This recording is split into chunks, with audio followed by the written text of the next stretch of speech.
Collins English for Exams. Get ready for IELTS. Listening. Copyright HarperCollins Publishers, 2012. CD 1. Track 1.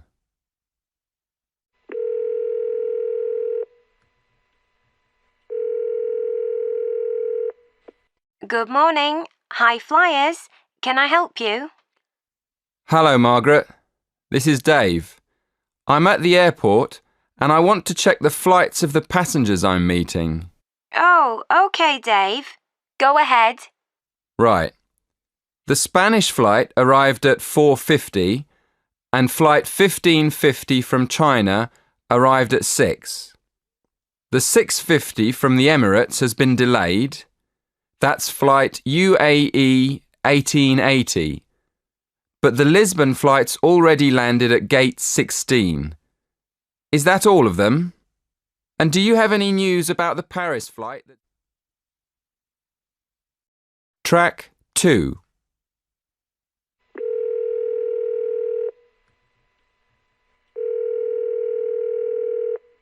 Hello? Hello, is that Ali? Yes. Who's calling? Hi, Ali. It's me, Sam. Hey, Sam. How are you? When are you arriving? I'm fine. Really looking forward to seeing you.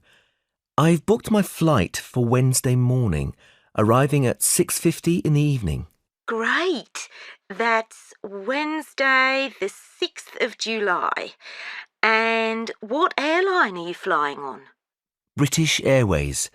Flight number BA 3025. BA 1325? No, 3025. 3025. Ah, okay. And it gets in at 6:15, right? No, at 6:50. 10 to 7? Right. Sorry, this line's not very good. So you'll be on flight BA 3025 on Wednesday the 6th, arriving at 6:50 p.m. That's right. Good. Well, don't worry. I'll be there to meet you at the airport. We're going to have a fantastic time. I can show you all around.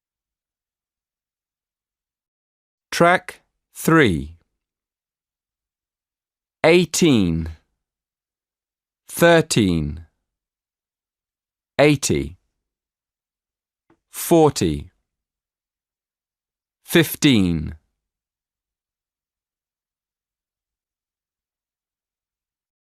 Track 4. 1. The youngest passenger is sitting in seat 14, by the window.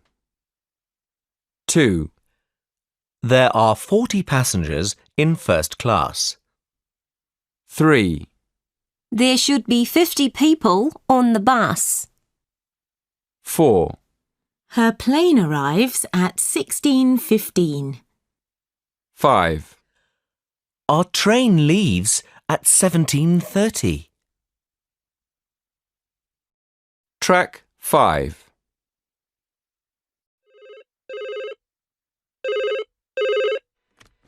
Good evening. Fine dining. Can I help you?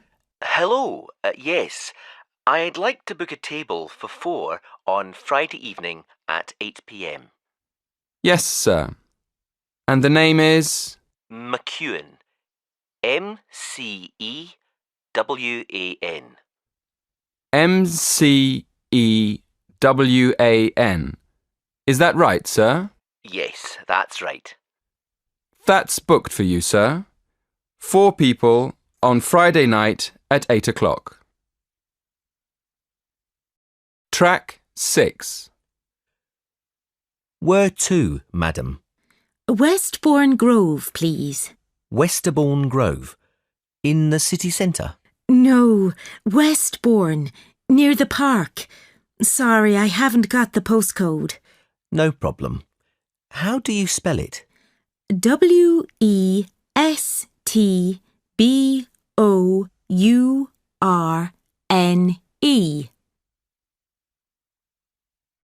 Track 7.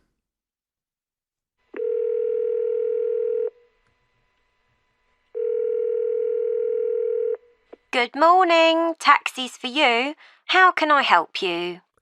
Oh, good morning.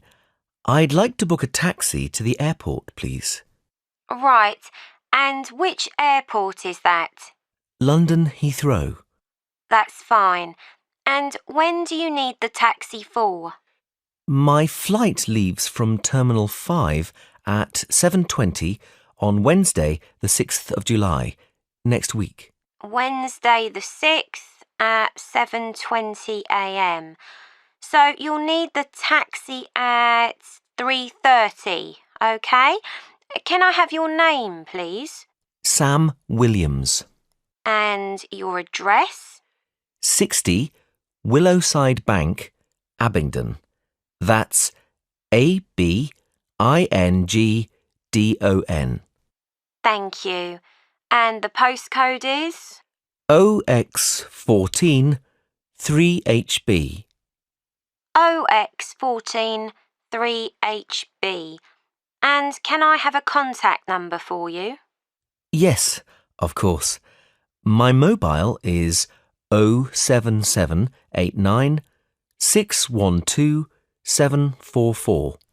Thank you. 07789 612 744. Now, we'll be picking you up at 3:30. Is that okay? Yes, that's fine. Track 8. Have you filled in your landing card? No, sorry. I'm having a few problems. Can I help you at all? Oh, yes, please. Well, the first question's very easy. What's your family name? My family name is Liu. Liu. And your first name? Well, my English name is Grace, but my Chinese name is Fang. Which one should I put here? Which name do you have in your passport? Fang. HUA and FANG. So you should put that one. And your date of birth? Shall I put the day first or the month? See where it says DDMM and YYYY? Yes. What does that mean? It means date, month and year. Oh, okay. So I put 17/12/1994. The 17th of December 1994? Yes, that's right. And what address is this? That would be where you are staying in the UK. Ah, okay. Let me see. 13 Park Road, Brighton. BRIGHTON.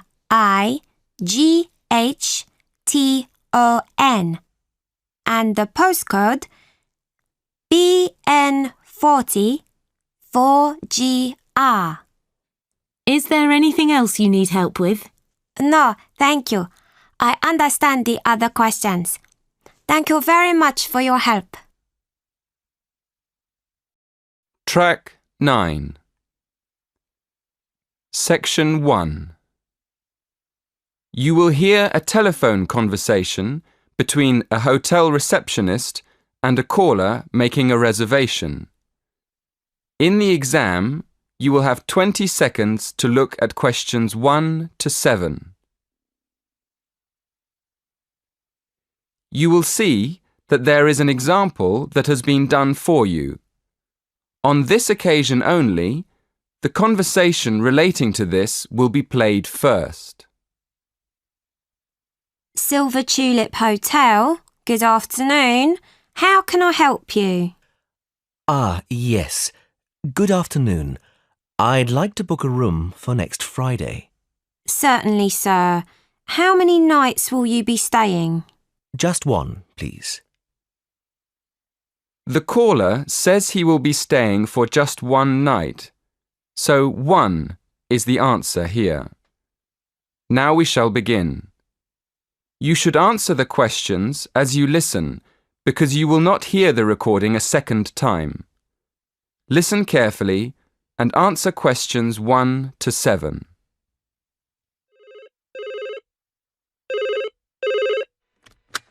Silver Tulip Hotel, good afternoon. How can I help you? Yes. Good afternoon. I'd like to book a room for next Friday. Certainly, sir. How many nights will you be staying? Just one, please. And would you like a single or double room? A double room, please. A double room. And would you like twin beds or a king-size bed? A king-sized bed, please. Let me see. Yes, we do have a double room available for next Friday.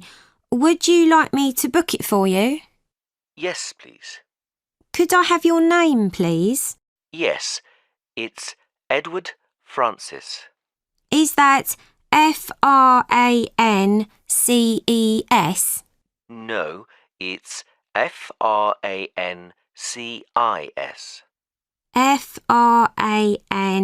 Francis. Yes, that's right. And your home address, please, sir? Yes, it's 23 Cypress Avenue, Cambridge. Is that Cyprus? No, Cypreess, like the tree. Oh, I see. And your postcode is? CB3 9NF. And it's just for one night? Yes, that's right. We can reserve a parking space for you. Are you coming by car? Actually, I'll be taking a taxi from the station. That's fine. And one last question. Would you like dinner and breakfast? No dinner, thank you. But I'd like breakfast. Just breakfast. So, to confirm, you're arriving on Friday the 16th of April and leaving on Saturday the 17th. That's one night in a double room with a king-size bed with breakfast. That's right. Thank you very much. Before you hear the rest of the conversation, in the exam you will have 20 seconds to look at questions 8 to 10. Track 10. Now listen carefully and answer questions 8 to 10. And could I have your mobile number, please? Yes, it's 07976 122 577. Oh, no, sorry, it's been changed. It's 07961 121 597. 07961 121 597. Thank you. Is there anything else I can help you with? Yes, I'm having dinner with a friend. Could you recommend a good restaurant nearby? That would be the Winston Churchill. It's about a mile from here. Perfect. Could you please make a reservation for 7 p.m. and leave a message with the details for my friend when he arrives? Certainly. What is the gentleman's name? Mr. Alaoui. That's Alaoui. No problem. We look forward to seeing you next week. Thank you. That is the end of section 1. In the exam, you will have half a minute to check your answers.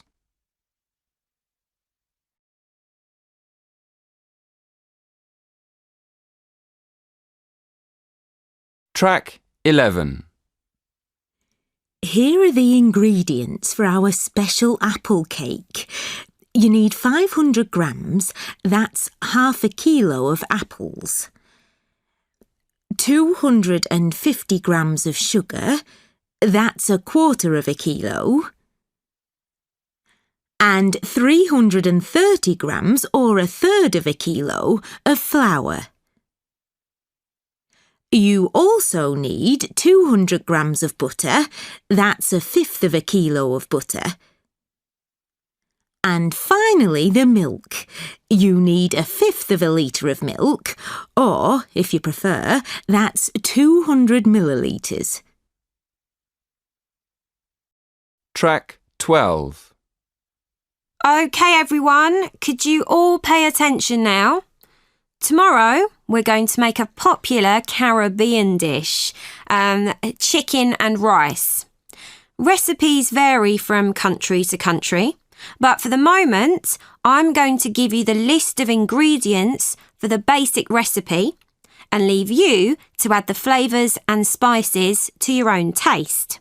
Right, are you ready to write this down? Okay, first of all, you need a chicken that weighs about 2 kilos. Then, for 4 people, you'll need 750 grams of uncooked rice.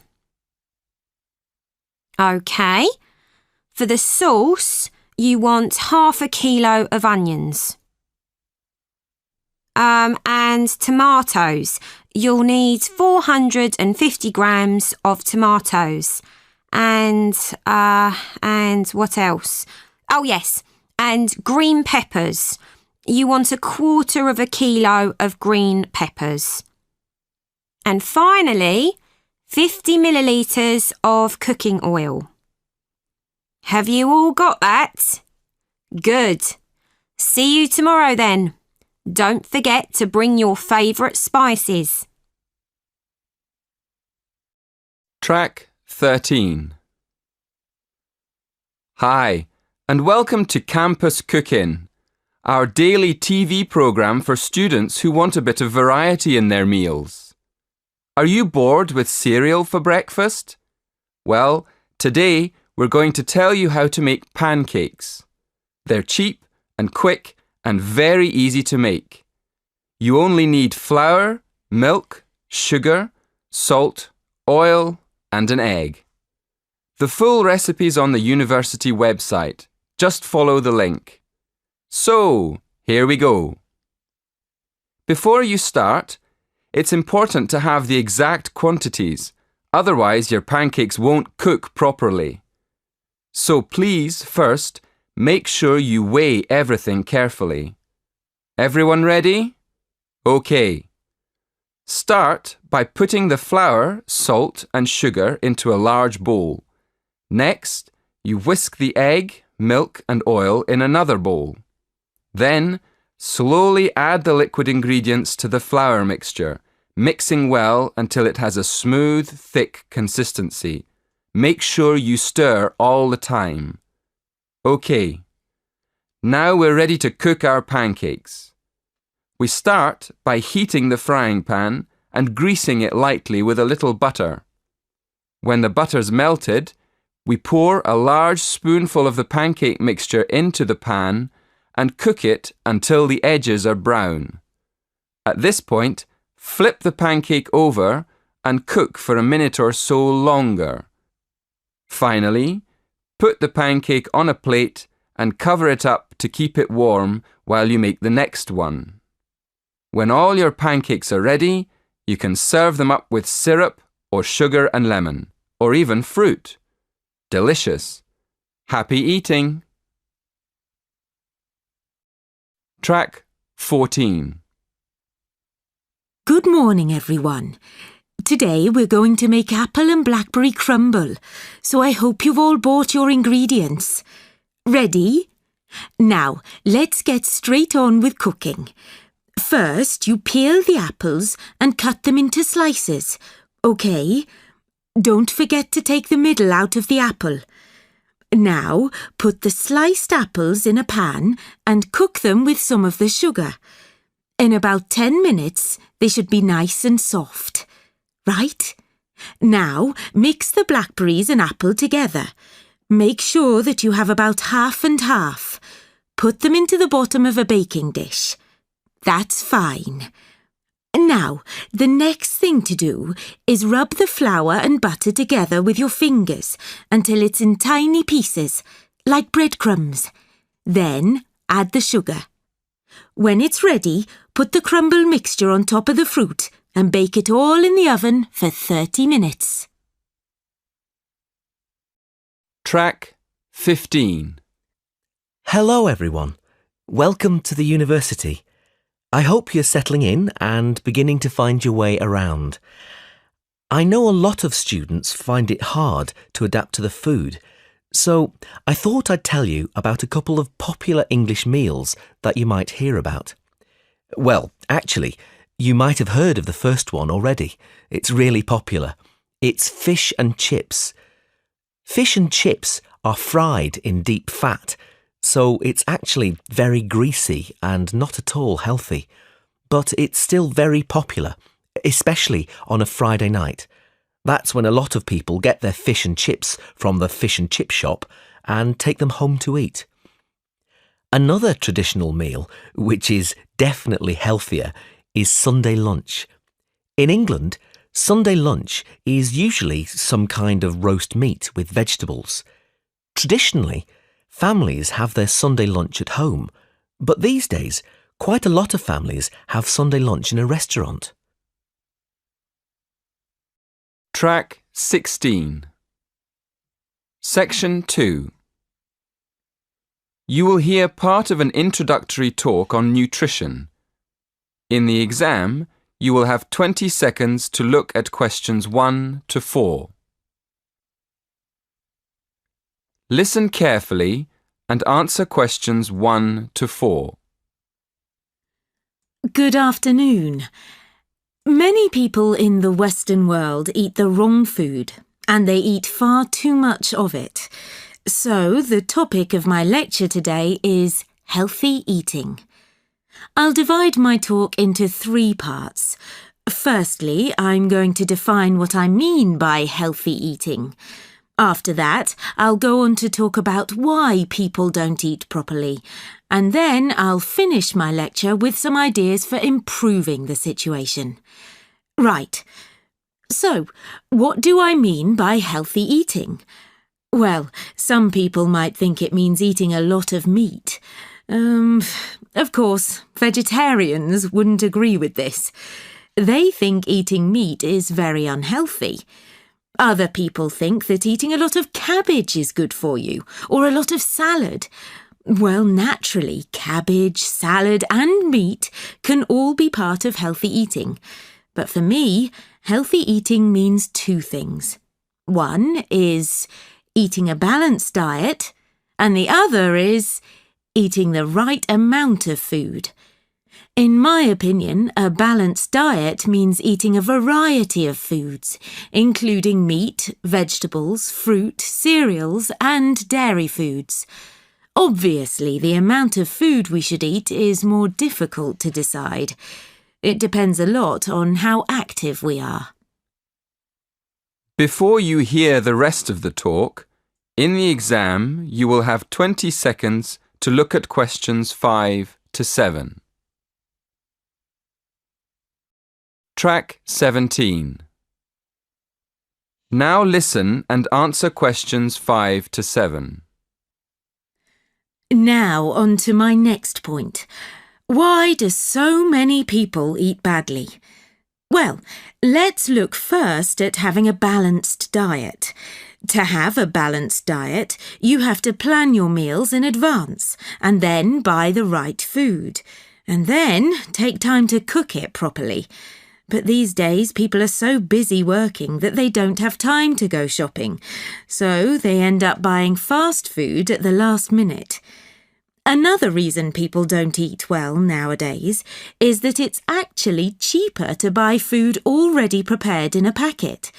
So, people who haven't got much money will buy packet food rather than cook something fresh. And a final reason why people don't eat healthily is that they don't know how to. In my opinion, schools don't do nearly enough to educate their pupils in healthy eating habits. In the exam, you will have 20 seconds to look at questions 8 to 10. Track 18. Now listen and answer questions 8 to 10. And now to my third and last point. What can we do to solve the problem? Well, I think it can be solved by three main groups: families, schools, and the government. To start with, parents should make sure their children have a healthy diet. Secondly, a lot of schools have self-service machines where their pupils can buy soft drinks, crisps, sweets and chocolates. I think schools should change what they sell in these machines. Another thing schools can do is make sure that the food they serve in their canteens is fresh and well-balanced. And to finish, I'll briefly mention two of the measures I think the government should take to encourage healthy eating. One is to limit advertising unhealthy food, and the other is to spend more money on educating the public about the benefits of a healthy diet. In my next lecture, I'll go into more detail about them. That is the end of section 2. In the exam, you will have half a minute to check your answers.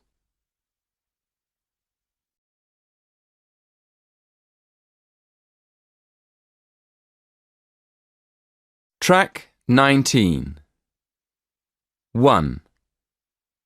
Introduce. Introduction. 2. Presentation. Present. Present. 3. Suggest. Suggestion. 4. Project. Project. Projector. 5. Inform. Information. 6. Explain. Explanation. Track 20. So, who's going to do the introduction? Well, I suggest you present the first part, Farouk. You've done a lot of work on this project after all. Well, okay, I'll start. But you've got a lot of information too. I think you should explain the next 2 slides. Track 21. Okay, everyone. The first thing we have to decide is our topic. I mean, what exactly are we going to talk about? We know the course is art history, and the subject is Italian painting, but that's still too big. We have to choose a particular topic. What do you think, Mandy? I think we should concentrate on a single painter. But on the other hand, if we discuss more than one artist, it'll be easier to make comparisons and show the differences between them. That's a good idea, Edward. It'll give us more to discuss. Right. So the next thing is to decide which artists to look at. I think we should definitely include Michelangelo. You know, he painted the ceiling of the Sistine Chapel in Rome. He's very famous. And what about Leonardo da Vinci? They were both great painters. What do you think, Beth? They're okay, I suppose. But don't you think everyone else will choose them? How about Botticelli? His painting is very different from the other two. I agree with Beth. Why don't we have Michelangelo and Botticelli? I'm happy with that. Everyone else okay with it? Track 22. Right, guys. Let's have a look at what we're going to put in the slides. The first slide's going to be the introduction, isn't it? So I guess it should have a title. How about Michelangelo and Botticelli? A comparison. Yeah. So we've got the title. Don't you think we should make a list of bullet points for each of the slides in the presentation? Oh yes, definitely. How many slides do we have to do? Well, the presentation's 10 minutes long, so we should probably have a maximum of 6 slides.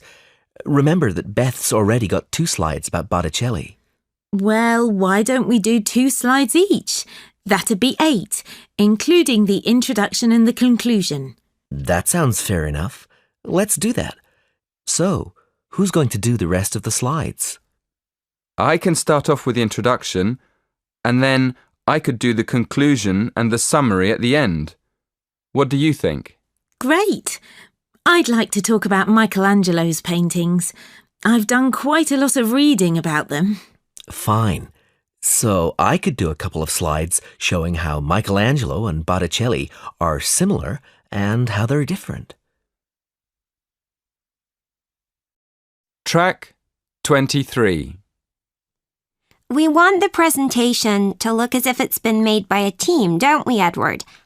I think we should have one design for all the slides. Do you agree? Oh yes, of course. We don't want a different colour for each slide. Shall we design a slide now for the rest of the group to use? Yes, let's do that. Let's have a look. This slide has the program icon on the title box. Shall we keep it there? No, I don't think so. It hasn't got anything to do with the presentation. Let's take that off. Fine. And I think we should keep the blue bullet points. They match the light blue title box. What do you think about putting images in each slide? Oh, absolutely. I think we should put at least one image in each slide. Good. We're agreed then. Let's send this slide to the others, shall we? Track 24. Okay, everyone. I've put all our slides together so we can see if we're happy with the presentation. I think we need to check that we all agree with the order. There's nothing to decide about my slides, the introduction and the conclusion. Obviously, one of my slides goes at the beginning and the other one at the end. Edward's slides, comparing the two artists, will have to go after Beth's and Mandy's. What we need to decide is which artist should go first, Michelangelo or Botticelli. Well, Michelangelo is more famous than Botticelli, isn't he? I mean, everyone's heard of him. Maybe he should go first. What do you think, Beth? I'm not sure that just being famous is a good reason to put him first. Okay, so isn't it sensible to put the artist who was born earlier first? Who was that? When was Michelangelo born? In 1475. And Botticelli? In 1445. So let's put Botticelli first and follow with Michelangelo. Track 25. Section 3. You will hear 3 students talking to their tutor about the presentation they are planning. First, in the exam, you will have 20 seconds to look at questions 1 to 4. Listen carefully and answer questions 1 to 4. Good morning, everyone. So, you're going to tell me about your presentation. First of all, what's your topic? Did you say you were going to talk about the uses of mobile phones? Not exactly. We're actually going to explain the dangers of using mobile phones. Ah, okay. That sounds interesting. What are you going to discuss exactly? Well, we've planned to divide the presentation into 3 sections. We'll have an introduction explaining why we think it's important to understand the dangers of mobiles. Then, on the second slide, we'll have a list of the different types of danger. And then on the last slide, we're going to suggest ways of staying out of danger when you use a mobile. Yes, we want to start by telling the audience that using a mobile phone can be dangerous and then go into more detail in the next part. Okay. But before you talk about the dangers of mobiles, I think you should mention the advantages. You could put that in your introduction. It balances up the argument a bit. Oh, yes. I see what you mean. Right, we'll do that. Before you hear the next part of the conversation, in the exam you will have 20 seconds to look at questions 5 to 7. Track 26. Now listen and answer questions 5 to 7. So, shall we have a look at your presentation? Did you bring it with you? I've got it here on a memory stick. Can we show you on your computer? Yes, that's fine. Let's have a look. Right. As you say, you're going to add the advantages of using mobile phones to the first slide. Good. Who's going to explain the second slide with all the dangers? That's me. Do you think I've got enough detail? Yes. I think there's plenty of information, but I think it's all a bit mixed up at the moment. I mean, you've got dangers like getting headaches in the same list as having car accidents and being robbed in the street. They're all different types of danger, aren't they? I think you should divide them into groups, maybe under separate titles like health, accidents, and security. Oh, right. Yes, thank you. That'll make it much clearer to the audience. Okay. Now, in the third slide, you can put your suggestions for staying away from each of these dangers under separate titles. Before you hear the rest of the conversation, in the exam you will have 20 seconds to look at questions 8 to 10. Track 27. Now listen and answer questions 8 to 10. Have you got any other questions? Yes. The presentation should be for 10 minutes. Is that right? Yes, but 10 minutes in total, including 3 minutes for questions. So you'll only talk for 7 minutes. That's only 2 minutes each.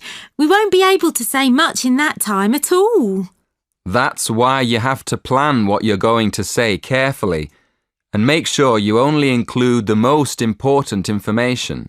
For instance, you won't have time to give examples, but you could put some images on your slides that show examples without spending time talking about them. Hey, that's a good idea. And the audience can look at them while we talk. And another thing, make sure all the slides have the same style. You should get together and agree on one style for the whole presentation. OK, we'll do that too. Thanks a lot for your help. That is the end of section 3. In the exam, you will have half a minute to check your answers. Track 28. A, B, C, D, E, F, G, H, I, J, K, L, M, N, O, P, Q, R, S, T, U, V, W, X, Y, Z. Track 29. 1. The first thing we have to decide is our topic. 2. So that's fixed then. 3. I think we should keep the blue bullet points. 4. I've put all our slides together. 5. So let's put Botticelli first and follow with Michelangelo. 6. Make sure all the slides have the same style.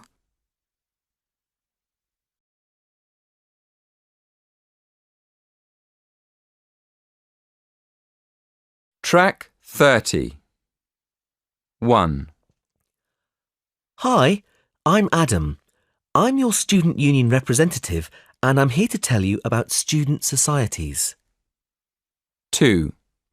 Good morning, everyone. For the last 2 weeks, we've been looking at employment opportunities in industry, and in today's lecture, I'll be talking about working in a large corporation. 3. Hello, my name's Annie and I'm the University Careers Officer. Today I'm going to talk about working outdoors. 4. Is everyone ready? Okay. Remember last week we discussed work in private industry?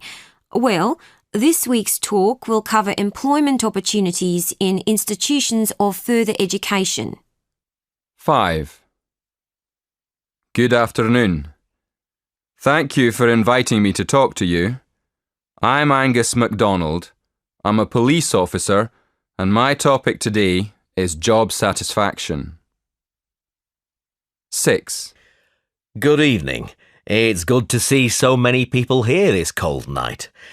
OK, my lecture this evening will be about finding a job. Track 31. 1. Hi, my name's Adam. I'm your student union rep, and this evening I'm going to talk about the different clubs you can join here at the university. 2. Hello. Thank you all for coming today. For the last couple of weeks, we've been discussing how to get a job in private industry, and today's lecture is about working in a small company. 3. Hello, my name's Annie and I'm the University Careers Officer. I've come in this evening to tell you about jobs that involve spending a lot of time outside. 4. Good evening, everyone. Right, last week we talked about working in private education. Well, this week's talk will cover employment in universities. 5. Good afternoon. Thank you for inviting me to talk to you. I'm Angus MacDonald. I'm a police officer, and today I'll be talking about job fulfillment. 6. Good evening. Thank you for inviting me to talk to you. My topic for this evening will be how to find employment. I hope you'll find it useful. Track 32. My name's Alice and I work on a farm in the southeast of England. Mostly we grow fruit, but we also keep chickens, ducks and dairy cows. So we have to work outside quite a lot, even in the winter when it's cold and dark. That's the worst part of the job, really. You know, having to go out in the rain and snow to feed the animals. But the summer's totally different. I really enjoy being outdoors, helping the fruit pickers and loading the trucks. We deliver most of our fruit to supermarkets, but we also supply local shops with our milk, eggs and cheese. In fact, we produce so much cheese and fruit that we even sell them directly to the public in our farm shop. Track 33. I'm Wei Long, but my American friends call me Will. I'm a businessman in California. Before I came to the United States, I studied at a university in China. I graduated in information technology, but when I was young, even before I went to university, I worked in the family business, so my ambition has always been to earn a living through trade. After I graduated, I worked for my father for a few years to get some experience, and then I started my own small company. First, I set up an office in China, and then I opened another office in California. We sell computer parts from China because I know a lot of people in the computer industry there. I don't have any salesmen, but I have a receptionist to look after the office while I'm out on sales trips. I like being my own boss. I enjoy being able to make all the decisions myself. I mean, I sell most of my goods to large corporations, and I think I'd find it very difficult to work in a big company. Track 34. My name's Khalida. I'm a doctor in a busy hospital in London. My job is quite stressful because I work in the accident and emergency unit.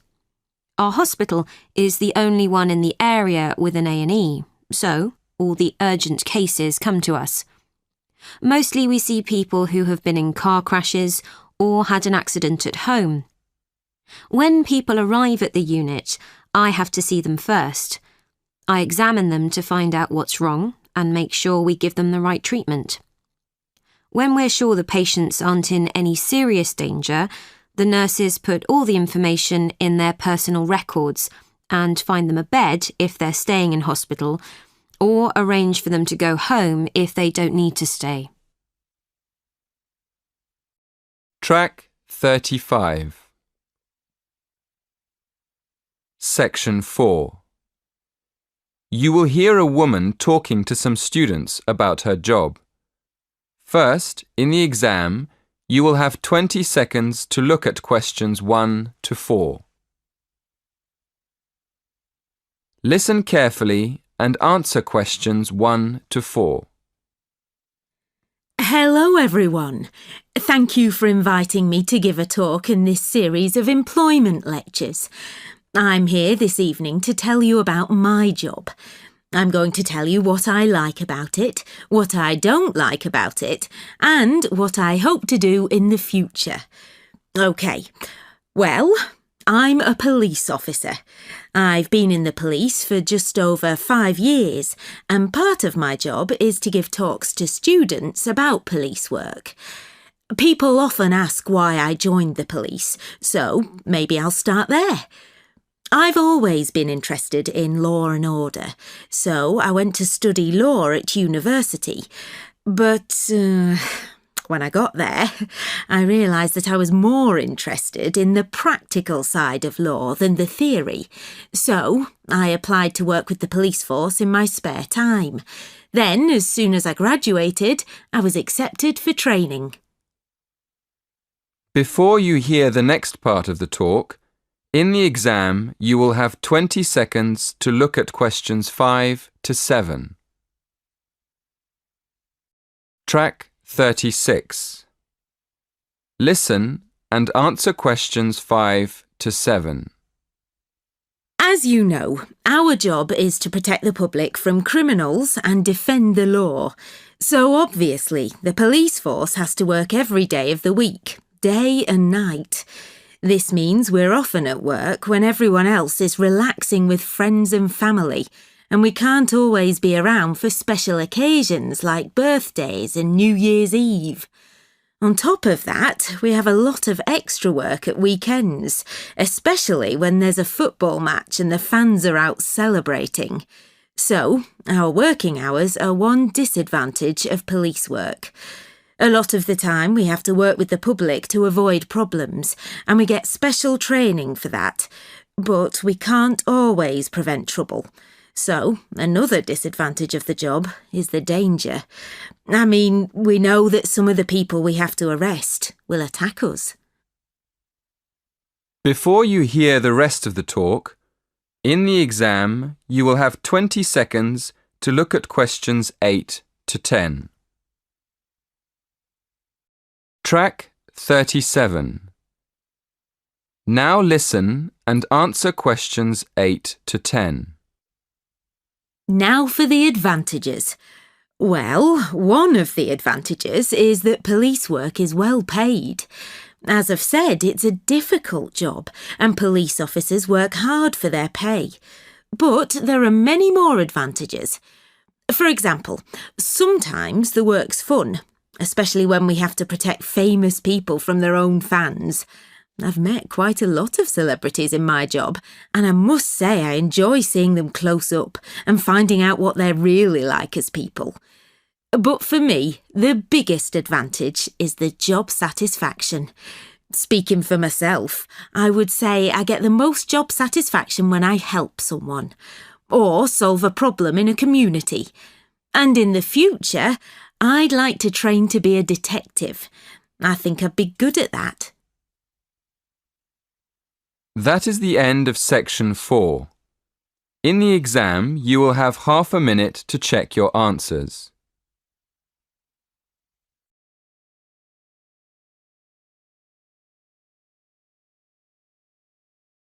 Track 38. 1. Hey, Tony, where are you going? I'm just going over to the sports centre. Oh, really? I've never been there. Where is it? Oh, it's not far. Go down the path on the left and the sports centre is on the other side of the wood. 2.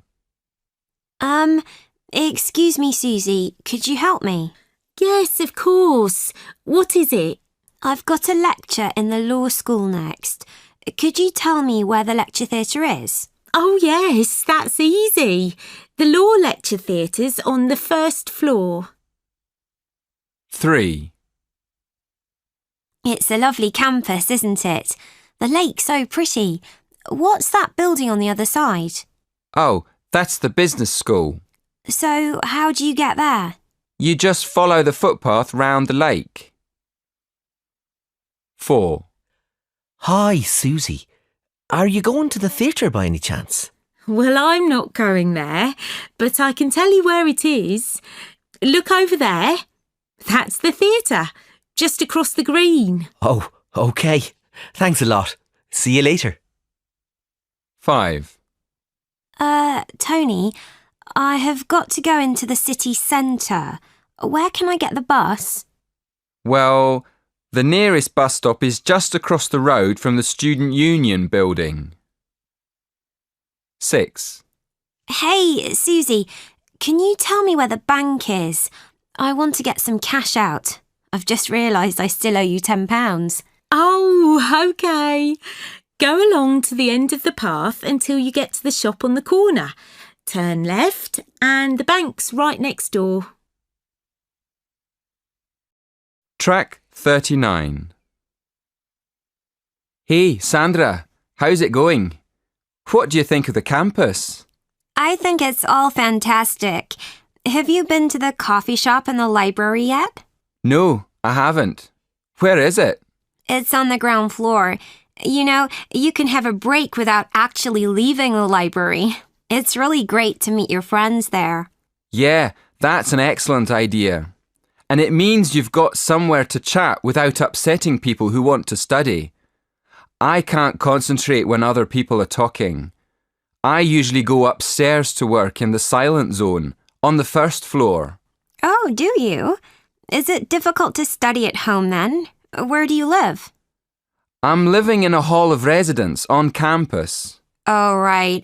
It must be tough trying to study in your room. Yeah, it's pretty noisy, especially at the weekends. Are you living on campus too? Yes, I'm on campus, but there are only 4 people in our house, so it tends to be a bit quieter. It's at the end of the footpath, not far from the sports centre. Oh, right. I know where you mean. I play football on the pitch next to the sports centre. I spend quite a lot of time around there. Well, next time you're in that part, let me know. You can come round for coffee. Track 40. Hello, are you new? I haven't seen you around before. Hi. Yeah, I just arrived. To tell you the truth, I'm a bit lost. I saw on the university website that there are lots of the different food outlets on campus, but I don't know where to find them. Oh, no problem. I can tell you all about them. There really are lots of places to eat on campus. To start with, there's the old college dining room. You can have hot meals 3 times a day there. If you want to start the day with a hot breakfast, that's the place to go. Okay, so whereabouts is that? It's next to the theatre, just between the bus stop and the shops. But if you're more into fast food, like burgers or Chinese stir-fry or fried chicken, there's a huge fast food hall in the middle of the campus.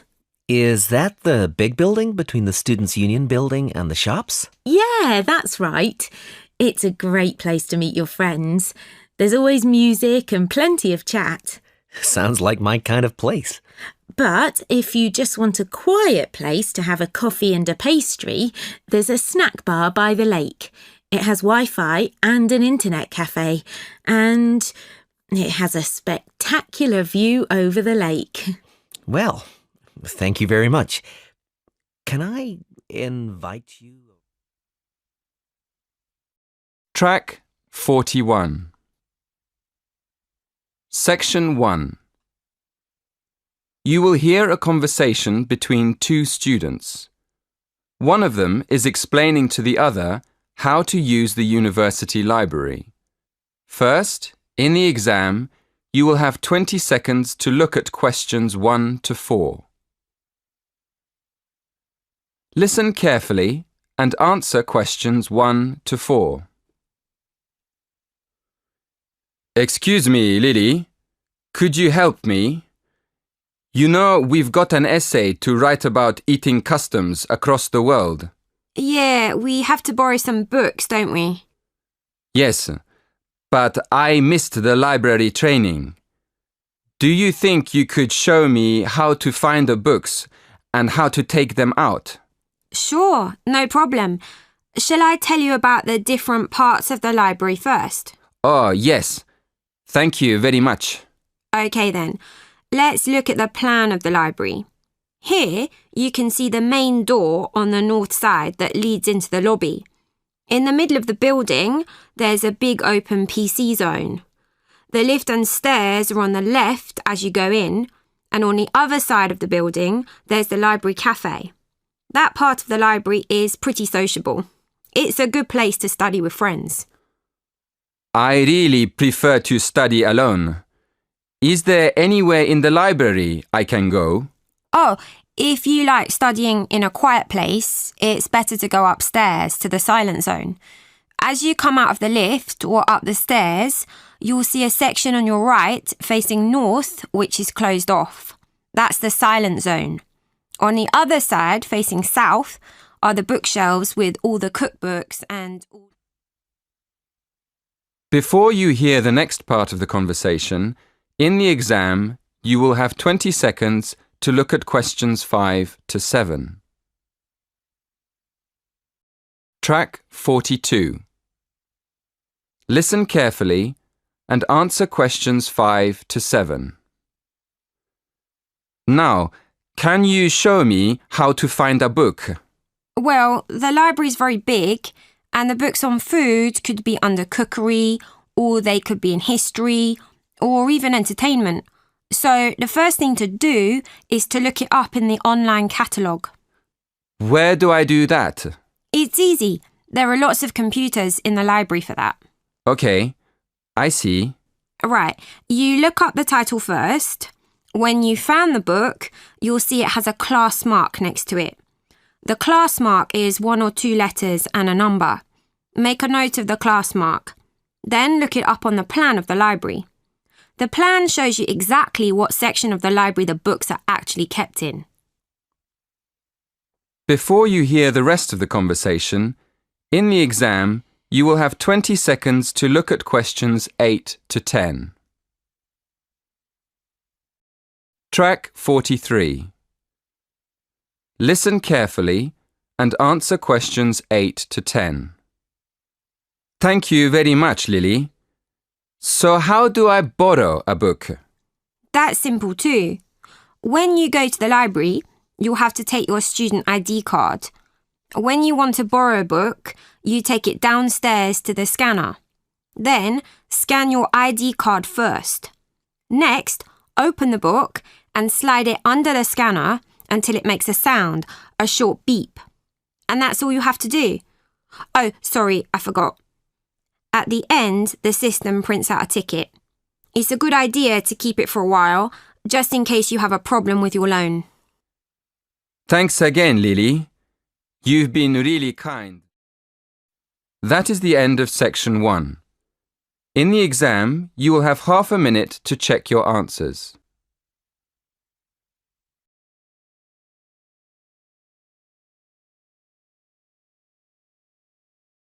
Track 44. And now for some local news. When the receptionist arrived at Goodmead Primary School on Monday, she found that someone had broken into the office and stolen several laptops, so she called the police. They came to look at the crime scene straight away and advised her to make sure she locked up the office every evening in future.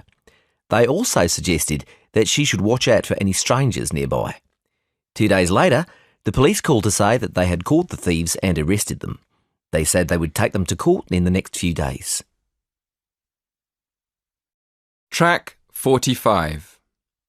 When the receptionist arrived at Goodmead Primary School on Monday, she found that someone had broken into the office and stolen several laptops, so she called the police. Track 46. Good morning.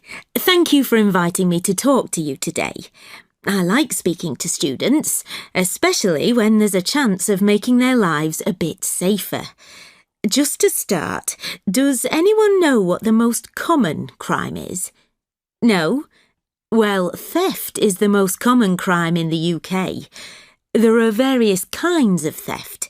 For instance, robbery, when a thief takes something away from someone personally, like when you're walking in the street and someone grabs your handbag or your mobile and runs away. That's robbery. Another form of theft is burglary, when a thief breaks into your house and steals your property. OK, now I'd like to go on to talk about safety on holiday. You probably know that when you're on holiday abroad, you're in much more danger of being robbed. This is because you probably don't know the country very well. For example, you might not realise that you're in a dangerous area. One of the things you can do to protect yourself is to keep your passport and money in the safe in the hotel. You can always go back and get them if you need them. Another thing you can do is take an old mobile with you on holiday. These new smartphones are very popular with thieves all over the world. It's safer just to take an old one. Track 47. Hello everyone, I'm Jennifer and I work for Campus Security. Welcome to this very short talk about emergency phone numbers. To start with, you need to know that emergency numbers aren't the same in every country. As we're in Britain at the moment, it's important to know that the emergency number is 999, so you'll need to remember this. Those of you who've been to the United States will know that the emergency number is 911, slightly different. But in Australia, the emergency number is completely different. It's 000. In Germany, the emergency number is the same as the rest of Europe. That's 112. And in case anyone's thinking of going on holiday to India this summer, it's useful to know that the emergency number there is 100. Track 48. Good morning. I'm here today to give you a few tips about security on campus. We're not just here to prevent crime, but to make sure you're safe 24 hours a day. One of the services we provide for students who live on campus is to walk home with you if you need to cross the campus late at night. I mean, we all know the halls of residence are quite a long way from the library, don't we? So, for example, if you've been studying in the library till late and you're nervous about going home alone, all you have to do is ring campus security on 3333 and we'll send someone to make sure you're safe. Okay? By the way, another important thing to remember is the campus emergency number. We all know the national emergency number in the UK is 999. But when you're on campus and there's an emergency, you should call 3333. If you call 3333, you'll get through to our own staff right here on campus. They can react quickly and get to you faster than national services. Track 49. Section 2. You will hear a talk about safety in different regions. First, in the exam, you will have 20 seconds to look at questions 1 to 4. Listen carefully and answer questions 1 to 4. Good evening, everyone. It's great to be here to talk to you about staying safe on holiday. Before I came this evening, I did a little research on where students like to go for their holidays and came up with 2 different regions, Latin America and India. So, I've been looking at the crime figures for both areas, and I thought I'd start by talking a bit about that. Then I'll give you some advice about how to avoid becoming a victim of crime. Okay, first of all, let's look at what kinds of crime are committed most in different regions. Okay, I'll start with India. Generally, India isn't thought of as a dangerous place for individuals, but there has been an increase in handbag theft in recent years. So keep an eye on your bag when you're out in the street. Right. Now, let's look at Latin America. Of course, you do realise that not all Latin American countries are the same, but it is true to say that guns are used in a high percentage of crimes across the region. Looking at the figures, it seems that gun crime is a serious problem throughout. Before you hear the next part of the talk, in the exam you will have 20 seconds to look at questions 5 to 7. Track 50. Listen and answer questions 5 to 7. I can see some of you are thinking that it all sounds rather dangerous, but I know lots of people who've been there and had a really great time. They followed advice from the authorities, like making sure they didn't wear expensive jewellery in the street. And I'd certainly advise anyone travelling to Latin America to do the same. Another thing you should be careful of is not to go to lonely places at night. But of course, that's the same anywhere. But I must say, you do have to be very careful in some parts of Latin America when you take your money out of a cash machine. Sometimes you find that thieves stand very close to people at cash machines and take their money as it comes out. Before you hear the rest of the talk, in the exam you will have 20 seconds to look at questions 8 to 10. Track 51. Listen and answer questions 8 to 10. Okay, so now I'll finish by talking a little bit about India. I've actually been to India, and I didn't have any feeling that it was dangerous at all. First of all, I went on an organised tour with a group of people. This is definitely the best way to go because it's so much safer. I mean, I didn't go anywhere without the group, and we had a tour guide who spoke the local language and knew the area. In fact, I remember now, she warned us not to go off with strangers, even if they seem nice and friendly. But again, you wouldn't do that at home either, would you? That is the end of section 2. In the exam, you will have half a minute to check your answers.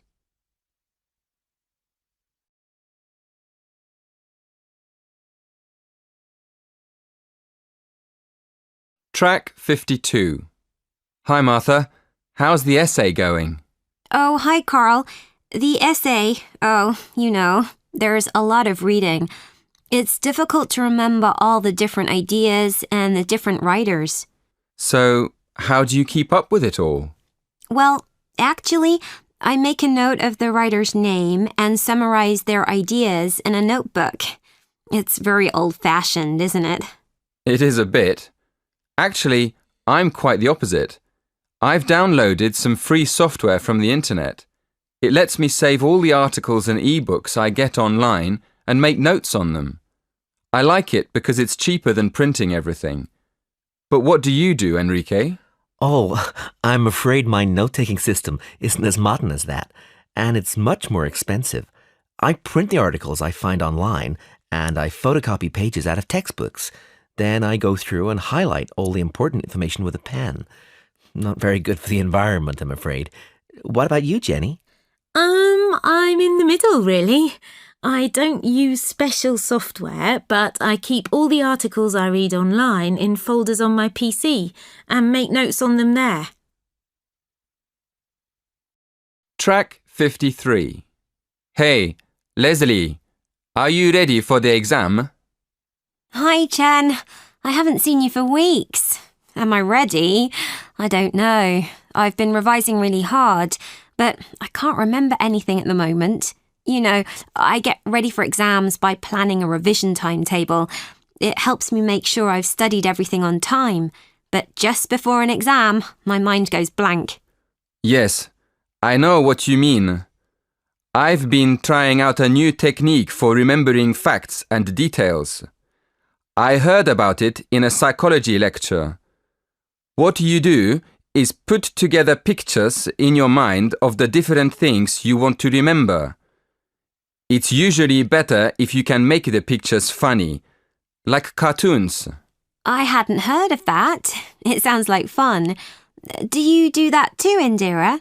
Well, I tried it once, but it didn't help me much. I remember things by hearing them in my head. I can't really study in the library when people are talking, because I have to be able to hear myself saying things over in my mind.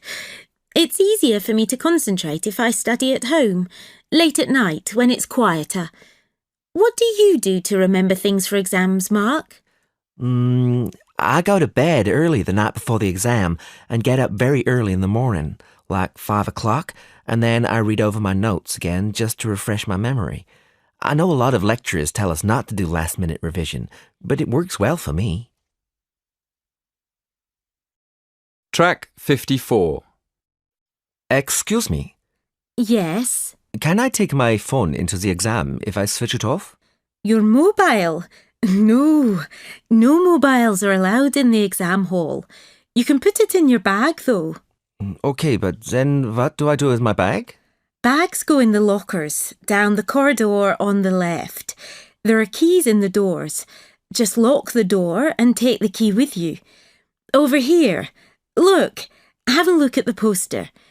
When you've put your things away, go to the main door of the exam hall and show the supervisor your student ID card. Oh, okay, I see. So I show my ID card at the door, and then when I get into the exam hall, I need to look for my examination number? Is that the same number as my ID card? Yes, that's right. The same number. So where should I look for it? Your examination number will be on a desk. Ah, right. Thank you very much. No problem. Good luck. Track 55. Hi guys. Is everyone set to study for the exams then? Does anyone have any hints about how to get ready for them? I'm not sure where to start, really. Any ideas, Barbara? Well, Mac, there are lots of things we could do. I mean, we could start by looking at old exam papers, or we could go through all the lecture notes for each subject. What do you think? I think it's better to go through this year's lecture notes first. I mean, the exam topics might have changed since last year. Do you agree, Jerry? Yeah, I think you're right. The lecture notes will tell us what the main topics of the subject are. Do you think we could ask the tutors what the exam topics might be? I think we could ask, and they might tell us roughly what to look at, but I don't think they'll tell us exactly what the topics will be. I think it's a good idea to ask them, just to know what to focus on. So, what's next? What do you think about reading all the books on the reading list? Jerry? I don't think that's a very good idea. We can't read all the books. I think you're right. What I think we have to do is try to remember the most important details and arguments from the main writers and be ready to use them in the exam. Yeah, okay.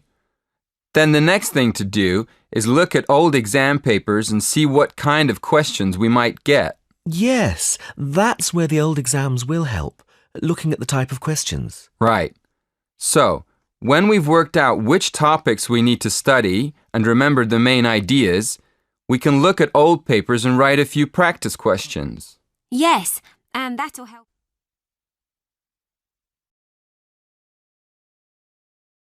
CD 2. Track 1. Section 3. You will hear 3 students discussing exam techniques with their tutor. First, in the exam, you will have 20 seconds to look at questions 1 to 4. Listen carefully and answer questions 1 to 4. Morning, everyone. I thought we'd get together today and just talk about exam techniques. I'm sure everyone has different ideas about them. So, shall we find out what you do first when you get into an exam? Check that you have the right exam paper. It sounds funny, but students do actually answer the wrong exam paper sometimes. So check that it's your exam first. Then what? Write your examination number on the answer sheet. Well, it might sound obvious, but writing your examination number at the beginning of the exam can be a good idea. Apart from making sure the examiner knows who wrote the exam, can anyone say why? It can help you relax? Yes, that's right. Doing something easy like that gives you a chance to calm down. Right, so what do you do next? Read the questions carefully. Well, before you read the questions, what should you do? Read the instructions. Yes, you should read the instructions next. You need to know how many questions you have to answer and whether you have to answer all the questions or only some. What other important information do you need to check before you start? How much time you have? Yes, Jerry's right. You need to make sure that you know how long the exam is so you can manage your time properly. Before you hear the next part of the conversation, in the exam, you will have 20 seconds to look at questions 5 to 8. Track 2. Listen and answer questions 5 to 8. OK, what do you do next? Read the questions. Yes, it's very important to read the questions, not just once, but several times. I usually make a few notes when I'm looking at the questions. Sometimes a question looks easy, and then when you start writing, you realize that it's actually more difficult than you thought. Yeah, but you don't want to spend too much time writing notes.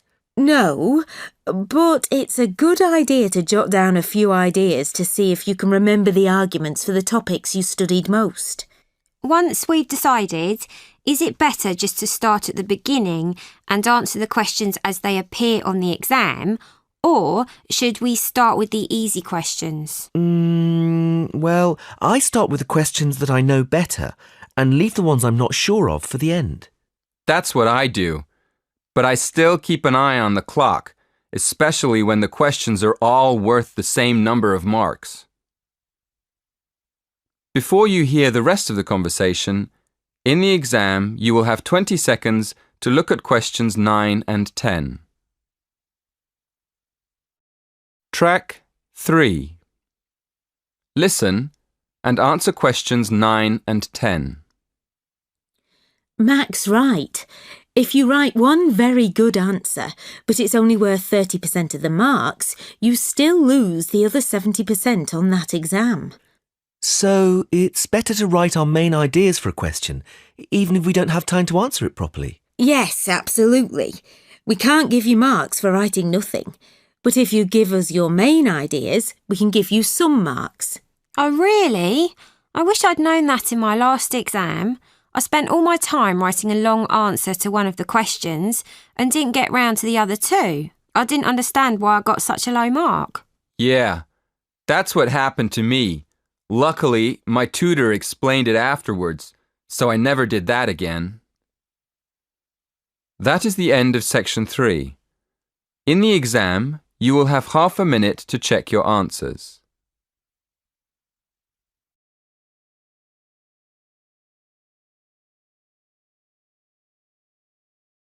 Track 4. 1, I bought this shirt in a sale. 2, My brother thinks online shopping is much quicker than going to the shops. 3, The good thing about shopping in a department store is that you can get everything in one place. 4, The last time I took something back to a shop, the customer services manager wasn't there. 5. I lost my credit card the other day. I was really worried someone else would use it. 6. Have you ever bought a train ticket with a student discount? It's so much cheaper. Track 5. Could you tell me something about who does the shopping in your family? Of course.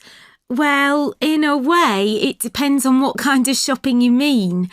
There are 4 people in my family, but only 2 of us actually go shopping. I think we're like most families, really. I mean, my mother always buys the food. She's very organised. You know, she always makes a shopping list before she goes out. She says it's a good way to save money. Anyway, she goes to the supermarket once a week and gets everything we need. My father and brother hardly ever go to the shops, but I love shopping. I'm the person in our family who goes shopping the most. I just love to go to the shopping mall with my friends. Sometimes I buy clothes on the spur of the moment, you know, without planning to. But quite often when I get home, I don't really like what I've bought and I have to go back and ask for a refund. I don't like doing that very much. I think it's a bit embarrassing. Track 6. Hi. This is our last lecture about business and advertising this term, and today I'm going to talk about shopping habits in different parts of the world. First, we'll look at who normally does the shopping. Yes, well, in the United Kingdom, about 75% of the food shopping is done by women. But this isn't the case everywhere. There are countries where up to 60% of men do the grocery shopping on their way back from work. And habits are changing, even in Western countries. For example, a recent survey showed that in the United States, nearly 50% of men shop for groceries. Now, let's look at where people shop.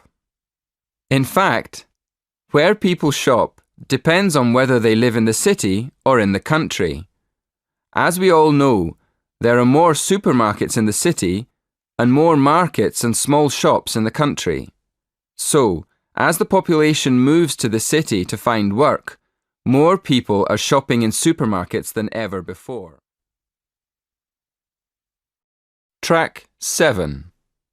Hello, good to see you all here. This afternoon, I'm going to talk about a recent survey into men's and women's shopping habits. Before I start, I'd like you to look at the list of statements about men and women and see which ones you would expect to be true. Right? Firstly, let's look at the idea that women spend a lot of money on expensive shoes. Actually, this isn't true. In fact, women buy a lot of cheap shoes. Men, on the other hand, try to save money by buying special offers. What is surprising about women, though, is that they like shopping in expensive or exclusive boutiques.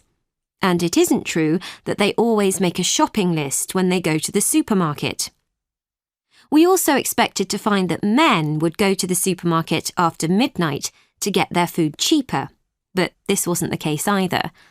Then the third thing we learnt about women is that they like to shop in big department stores, which men don't like. They like to go shopping in specialist shops. Okay, how many did you get right? Track 8. Section 4. You will hear the introduction to a lecture on consumer habits. First, in the exam, you will have 20 seconds to look at questions 1 to 4. Listen carefully and answer questions 1 to 4. Good evening, everyone. This evening, I'm going to continue last week's lecture by talking more about how people spend their money. First of all, I'm going to compare how people of different age groups spend their cash. You probably know that there's a lot of difference between what young people do with their money, how families spend their money, and what more mature people do. Secondly, I want us to think about what we imagine men and women spend their money on. And then I'm going to look at male and female spending patterns and see whether we were right. OK, to start with, let's divide the population into 3 sections. Let's say young people up to the age of 30 in the first group. Then let's put families in the 30 to 55-year-old group. So that puts adults over 55 in the mature group. Does that make sense?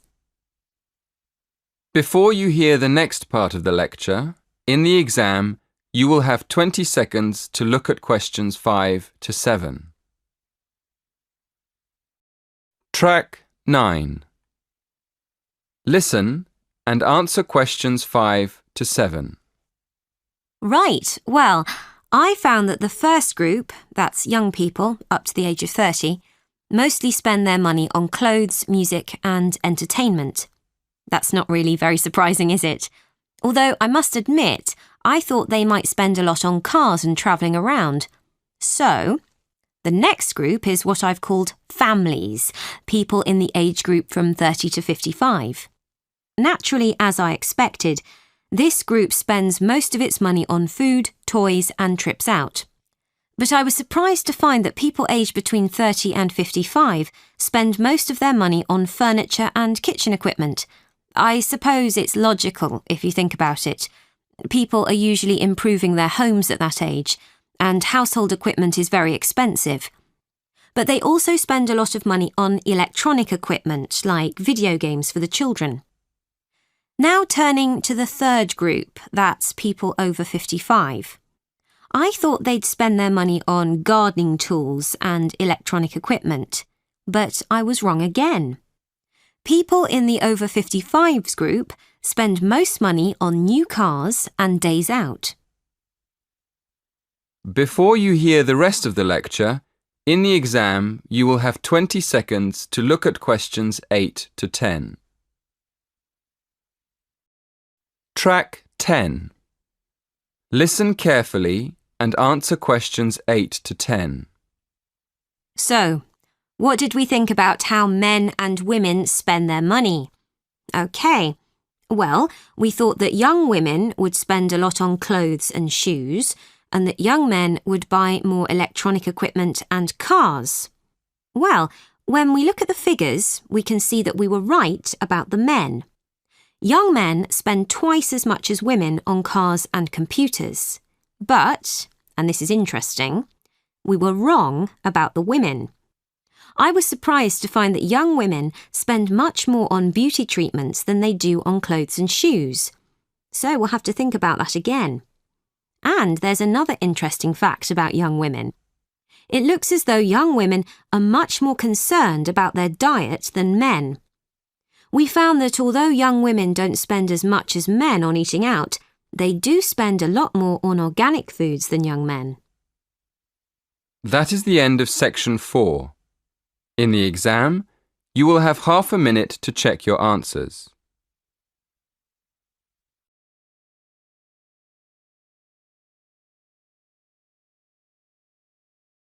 Track 11.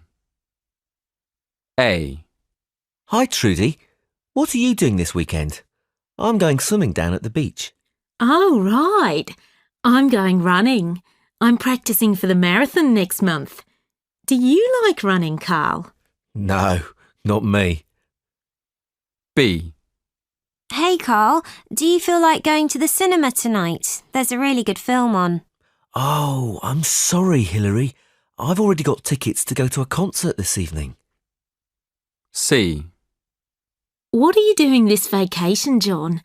I'm travelling around Europe for a while before I go back to Australia. Oh, really? I'm not that keen on travelling, to be honest. I'm going to spend my vacation gardening. D.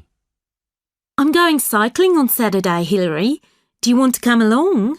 Thanks a lot, but I've got a lot of cooking to do for the party in the evening. I hope you're still coming. Of course I am. Wouldn't miss it. Track 12. 1. Fry. Fry. 2. pray, pray. 3. Lead, lead. 4. Blade, blade. 5. Correct, correct. 6. Play, play.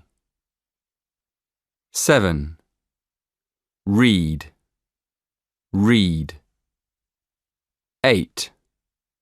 Fly, fly. 9. Played, played.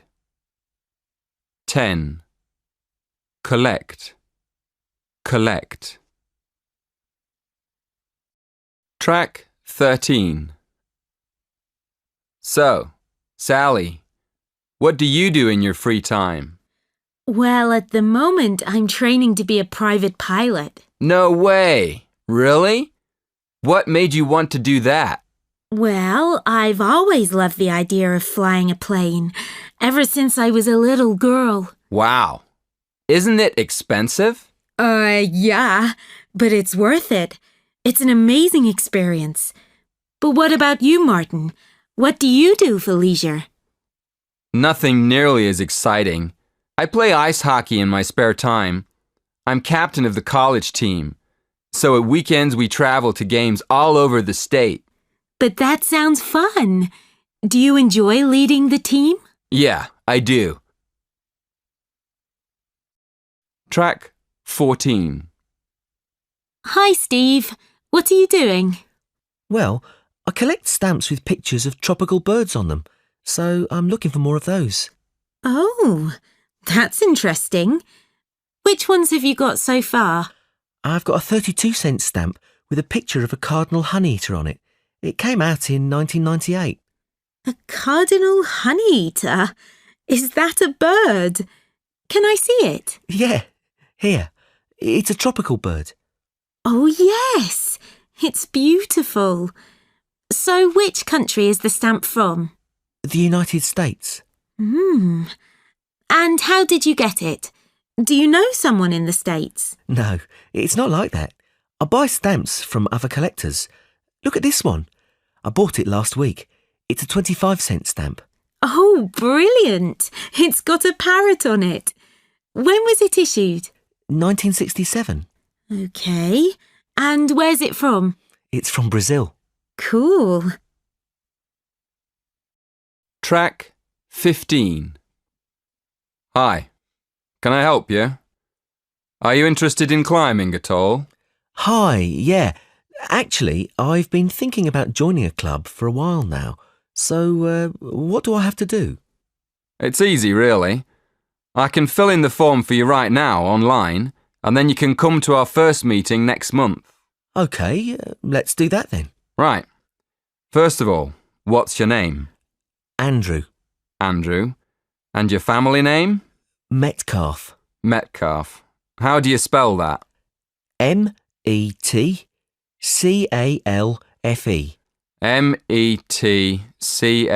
Metcalfe with an E. Yes, that's right.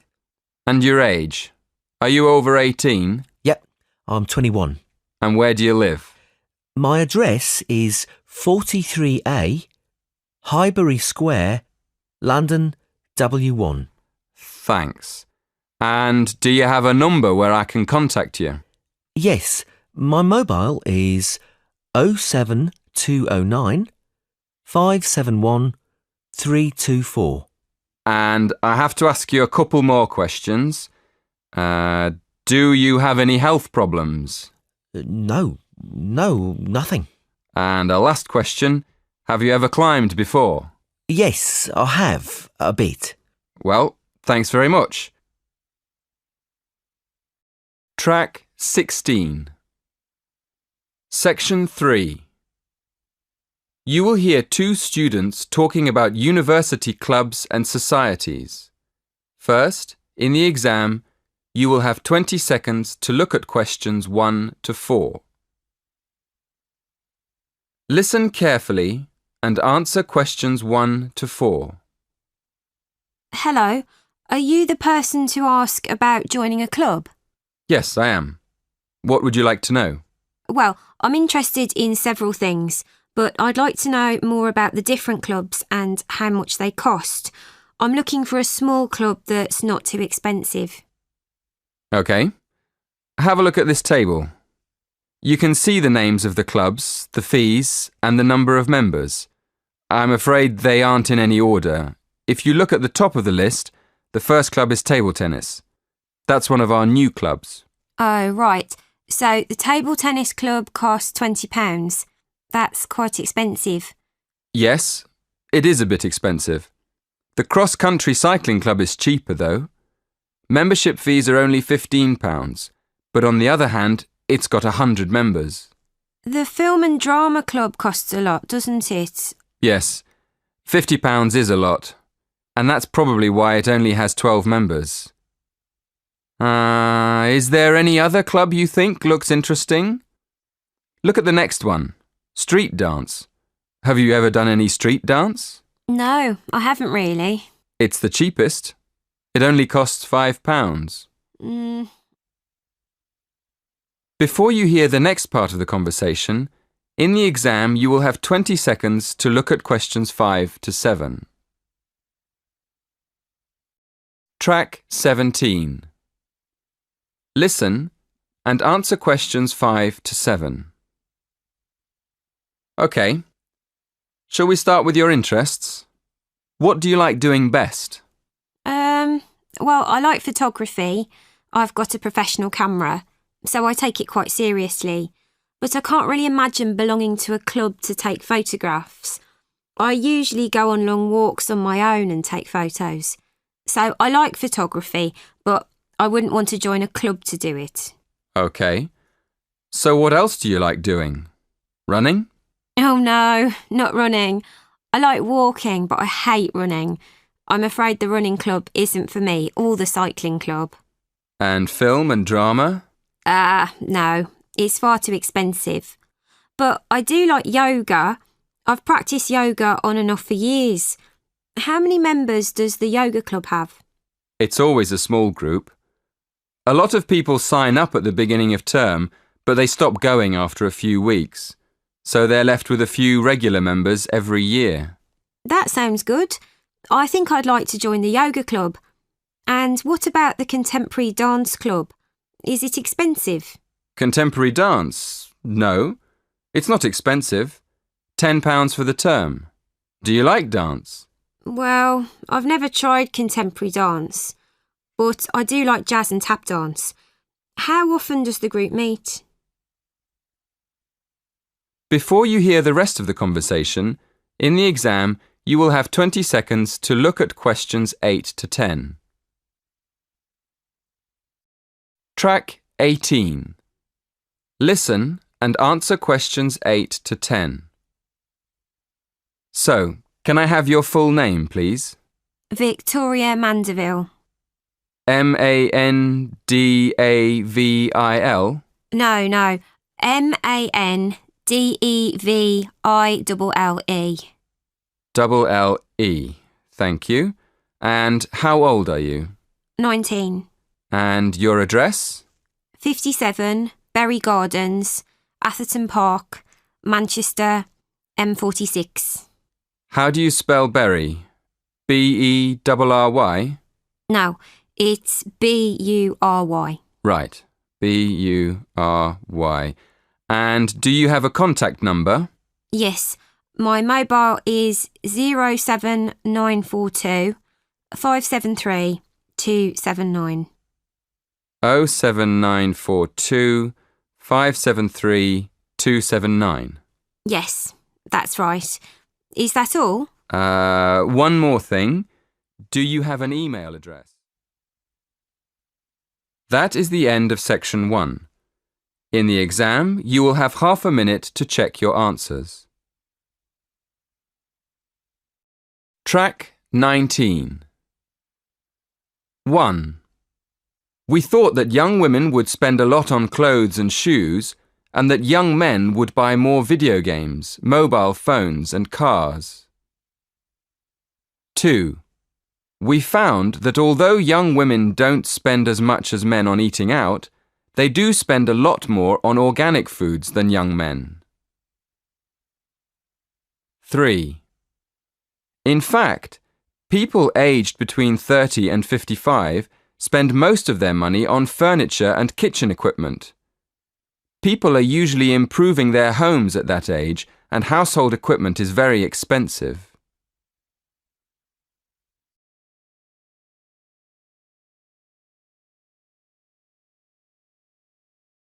Track 20. Their holidays start at the beginning of July. Listen again. Their holidays start at the beginning of July. Track 21. When you start university, you'll probably find it's not all that easy to balance the time you spend on studying with the time you spend going out with your friends. In fact, one of the biggest problems you'll have is managing your time. Of course, it's perfectly understandable.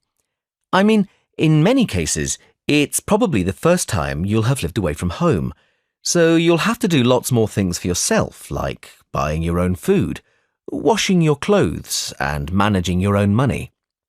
At the same time, there's no one there to tell you what time to come home at night or what time to get up in the morning. On top of that, at university, you won't have as many hours of class as you did at school, and your tutors will expect you to study on your own a lot more. So you might feel you've got a lot of free time on your hands. So how do you deal with it? Well, to be honest, I don't think there's an easy answer, but I think it helps to go to all your classes, however tired you are. Print a copy of your timetable and put it on the wall in your bedroom. Actually, your university might even have a system for alerting you on your mobile when your lectures are.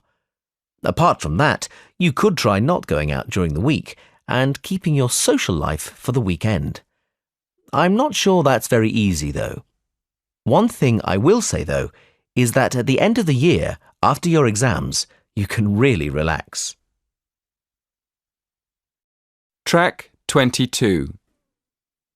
I started this new job a couple of weeks ago, and I'm having a lot of trouble with my work-life balance. In my last job, we had fixed hours.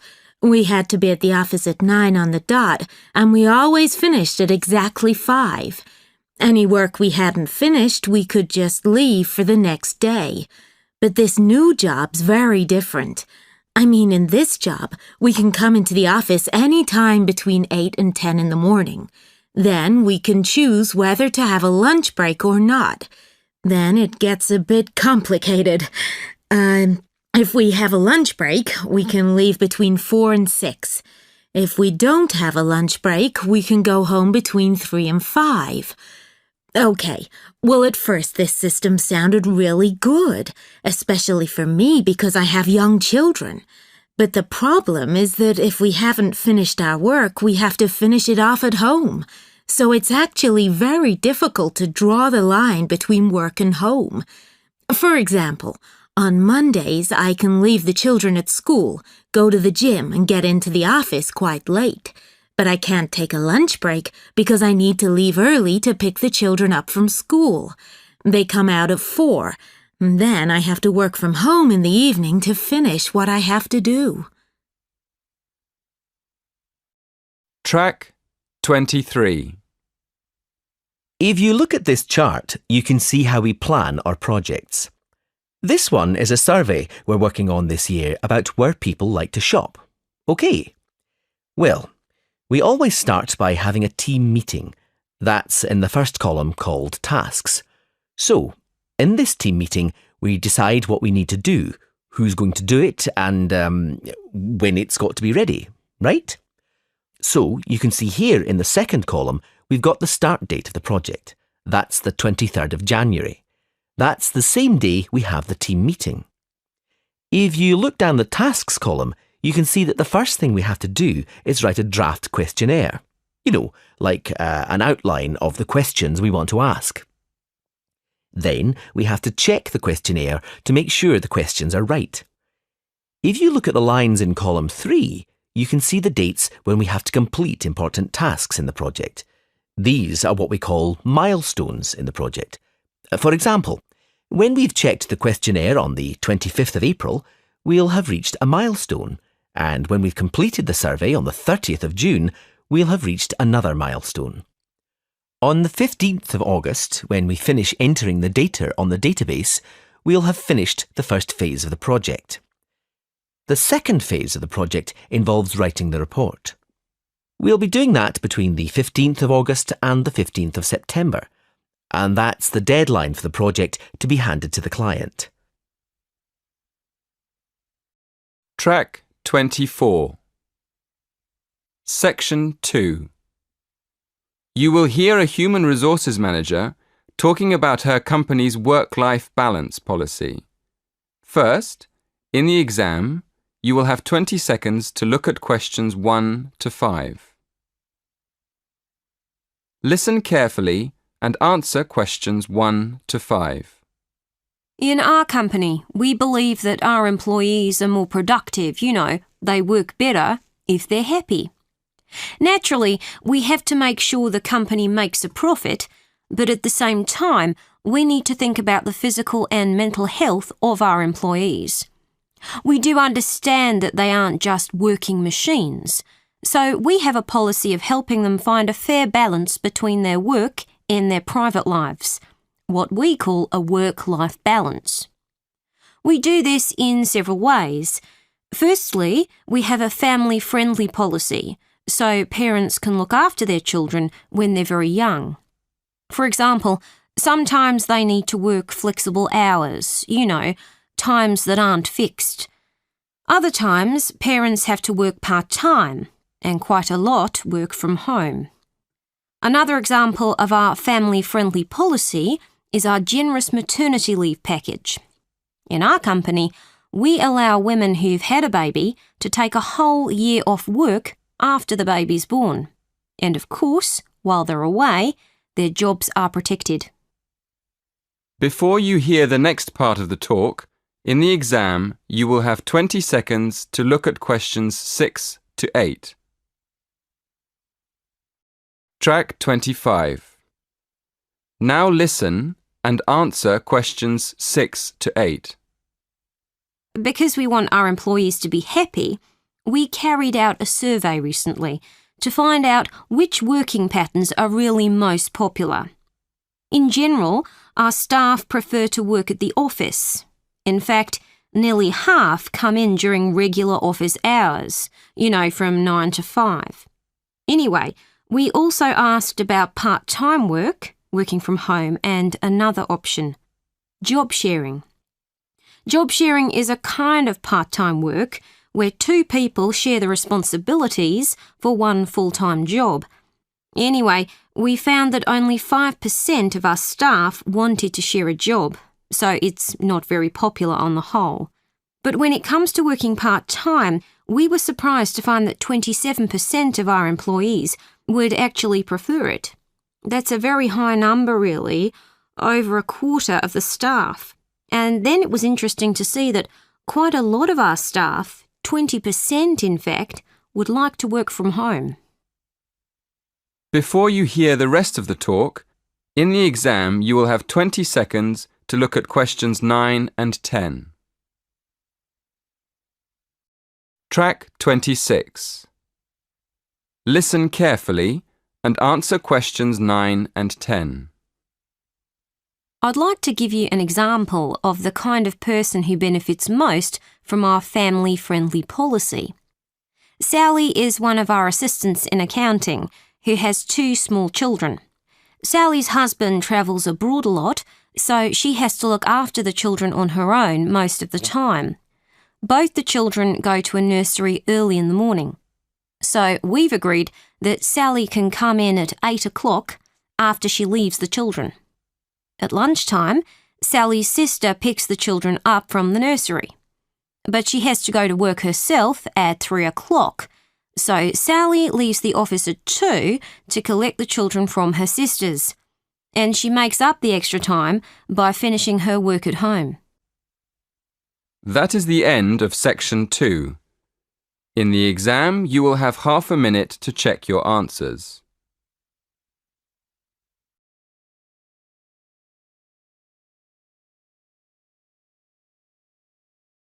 Track 27. Conversation A. Hey Mick, have you ever been to Thailand? Yeah, I was there last year. Why'd you ask? Well, I'm thinking of doing a project on Asian food and was wondering whether Thai food was the same as Chinese.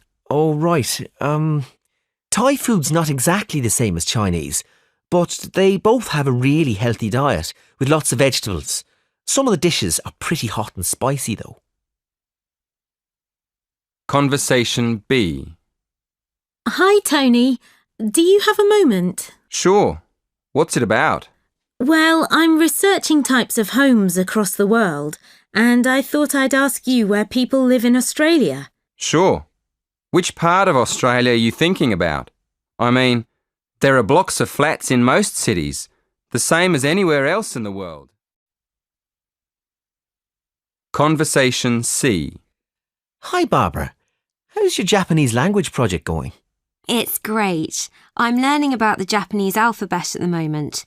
And what about your project about China? How many languages do they speak? Well, there's Mandarin Chinese and at least another 10 varieties of Chinese from different regions. Wow, that's amazing. Conversation D. Amira, I'm doing a project on traditional clothing. Do you have any in the Emirates? Oh yes, we do. The typical dress for women is called an abaya. It's basically a long black dress, but we decorate it with gold patterns around the sleeves and neck. It's usually made of a kind of silk. Look at this one here. What do you think? Oh, I think it's lovely. Track 28. I'm trying to find out if people from northern countries have the same attitudes to talking to strangers in public as people from southern countries. OK, so what have you found out? Well, I found out that in some countries it's more common to talk in public than in others. For example, people in the UK and Holland don't usually talk to people they don't know, but the Italians and the Spanish seem to be much more open. They chat to people on buses, in shops, in restaurants. So, do you think that people from the south of Europe are friendlier than northern Europeans? Well, it does look that way. Even in the same country. I mean, for example, in comparison with Italians from the north of Italy, the Italians in the south chat much more to each other in public.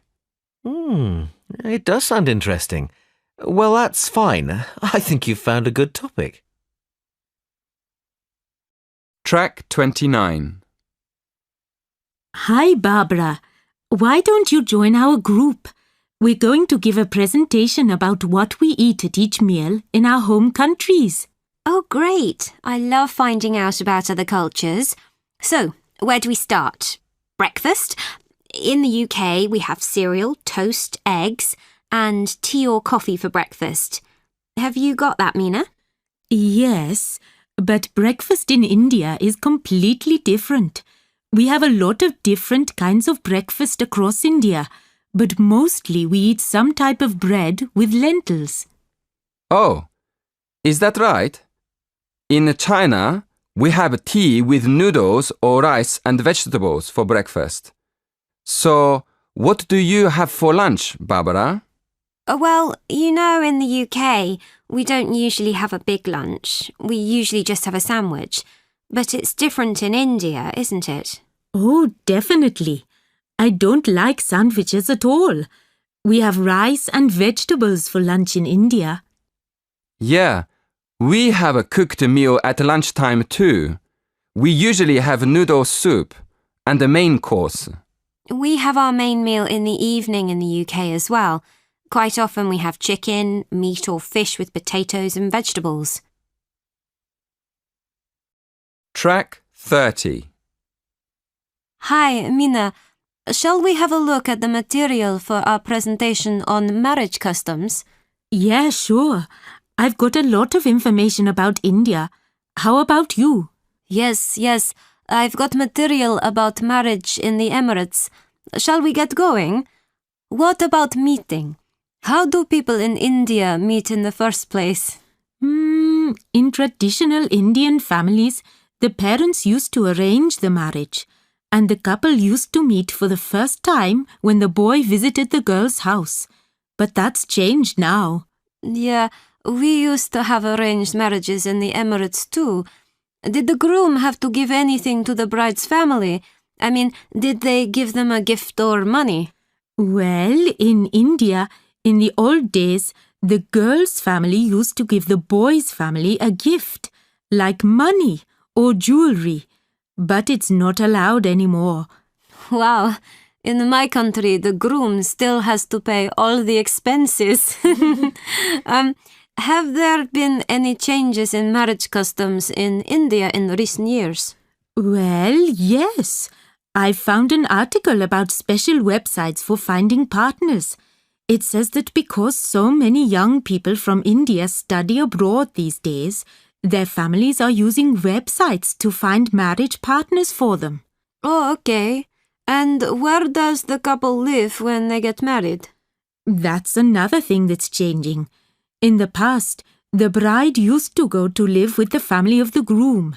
But these days, more and more young couples are setting up their own homes independently. What about the Emirates? Track 31. Section 3. You will hear two students discussing a project on international festivals with their tutor. First, in the exam, you will have 20 seconds to look at questions 1 and 2. Listen carefully and answer questions 1 and 2. Good morning. Shall we start by looking at the topic of your project? So, what have you decided to research? Well, we thought we'd compare festivals in different countries and see if any of them are similar. Yeah, like the carnival celebrations in South America and the water festival in Thailand. OK. What exactly are you planning to study? The origins of the festivals? The types of celebration? People's attitudes towards the festivals? We were planning to look at the origins of the festivals and the time of year they're celebrated. We're thinking of looking at the connection between the seasons in different countries and the actual festivals, and then looking for similarities between countries that are quite far apart. Well, that sounds interesting. Did you say you've already started researching into the carnival? Yes. We've already found a connection between the carnival and the seasons. For instance, some researchers say that a very long time ago in Europe, people used to put on colourful masks and costumes at the beginning of the year to celebrate the end of winter, and then they could get ready for spring. Before you hear the next part of the conversation, in the exam you will have 20 seconds to look at questions 3 to 5. Track 32. Listen carefully and answer questions 3 to 5. Right. And then what happened? Well, as the years went by, the purpose of the carnival changed and it became a religious festival. These days, there are big carnival celebrations in countries all across the world, like Brazil and India and Indonesia. But an interesting thing we discovered is that in some countries, people celebrate the carnival by throwing water at each other in the street. Well, we thought that obviously this is because carnival's celebrated at the hottest time of the year, just before the rainy season. So splashing people with water is a very good way of cooling them down. Before you hear the rest of the conversation, in the exam you will have 20 seconds to look at questions 6 to 10. Track 33. Now listen and answer questions 6 to 10. Yes, that makes sense. Did you look into any other festivals? Yes, we did. What we're planning to do is more research into water festivals. We found that in Asian countries, where there aren't any carnival celebrations, there are still festivals that involve people splashing each other with water. Actually, we found references to them in Burma, Thailand, Vietnam, China, and Japan. But we also found a reference to a water festival in Mexico. So we thought we'd look into that a bit more and see if we can find any similarities between these countries. We realised that water is more than just a way of cooling people down in hot weather. It also has a lot of different religious meanings and purposes. For instance, we found that in some societies, water can mean life or wealth or just luck. Yes, and another thing we found out is that these water festivals often celebrate the beginning of the new year, just like the original celebrations hundreds of years ago before the carnival.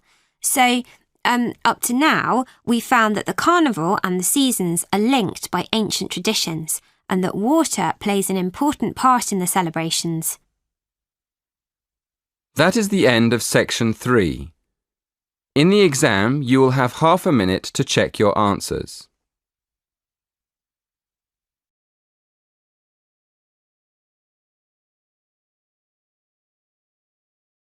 Track 34. I'm going to start this lecture by describing the structure of an offshore oil rig. Well, to be accurate, we should call it an oil platform. If you look at the diagram, you can see the top part of the platform floating on the surface of the water. The tall tower in the centre of the platform is called a derrick. That's D-E-R-R-I-C-K. The derrick is where the drilling machinery and lifting equipment is installed. Okay?